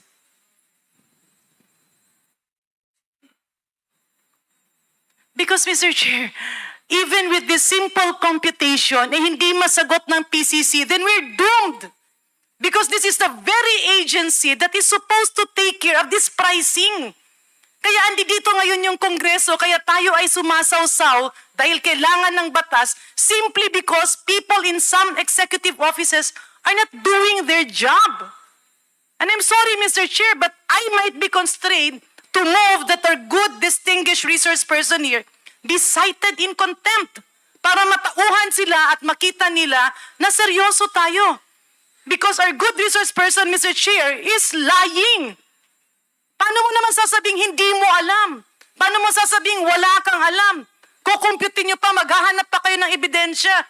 Maybe, Mr. Chair, upon reckoning in the room where there is silence, well taken care of, with minimal connection to people in other areas of his life, maybe mas mapagtutuunan po, Mr. Chair, ng pansin ng ating kagalang-galang na representante ng PCC ang ganitong bagay. Yes, Executive Director, we expect an answer from you. Yes, Unfortunately, sir, parang wala kasi talaga, our impression is wala kayong ginagawa. I'm sure at some level you are working on something. So, please share naman with this committee. Diba, we need to do something about this.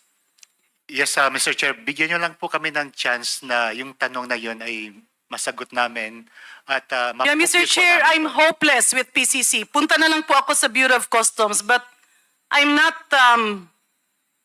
going back from the possible proposal that I mentioned earlier.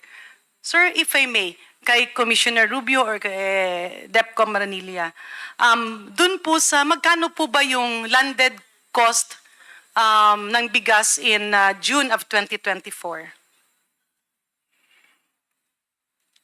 More or less.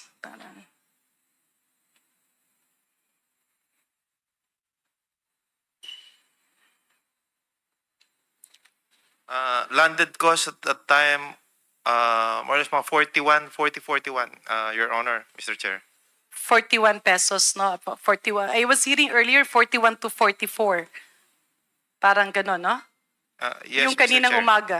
Yes, Mr. Yeah, 41. Mr. Chair. Doon ba sa dokumento na natatanggap ng customs, Mr. Chair, meron naman doong dollars, no?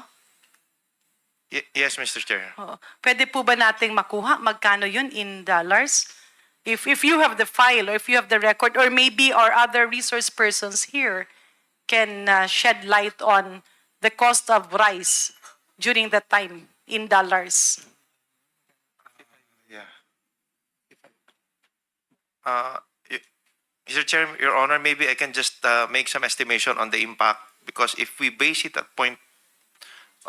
at 500 or 0.5 per kilo, and at that time, if the exchange rate, for example, is at 56, and you multiply 0.5 by 56, you arrive at, I think, 28. I know.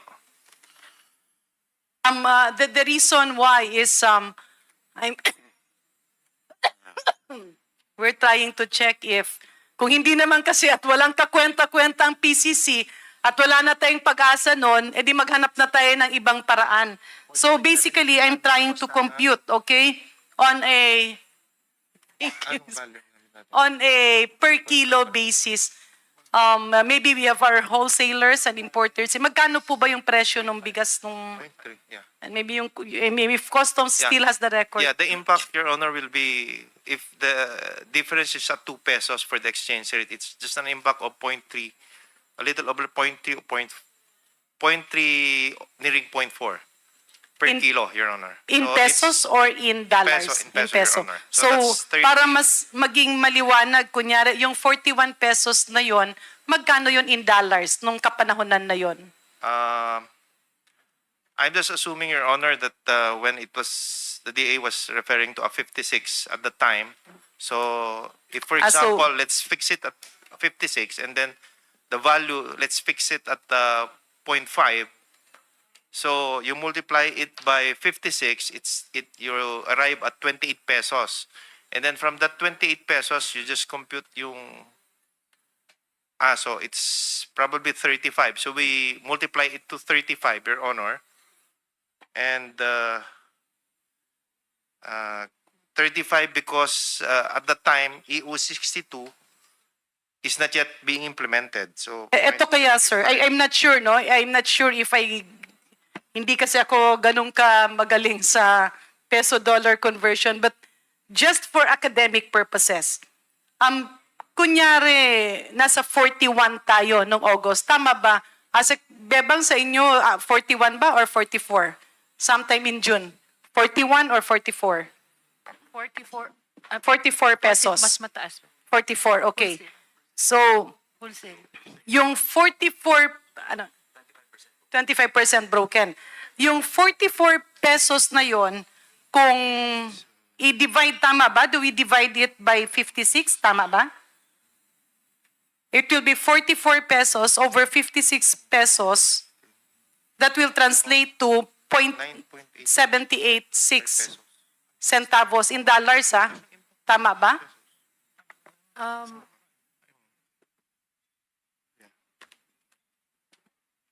Your Honor, Mr. Chair, I'd like to be clarified. Yun pong conversion natin is, like for example, ang bili po kasi nila ng imported usually, nasa dollar per metric ton. So, 1,000 kilos yun, ano? But it's more or less still the same. O sige, punta tayo sa metric ton. How much was that in June? Magkano ba siya? Am I correct, Mr. Chair, in assuming, if others can guide me in this, am I correct in assuming, let's say if it was 44 pesos at the time, or let's say 41, maybe DOF can help. If we convert that in equivalent in terms of US dollar, that's roughly around 0.70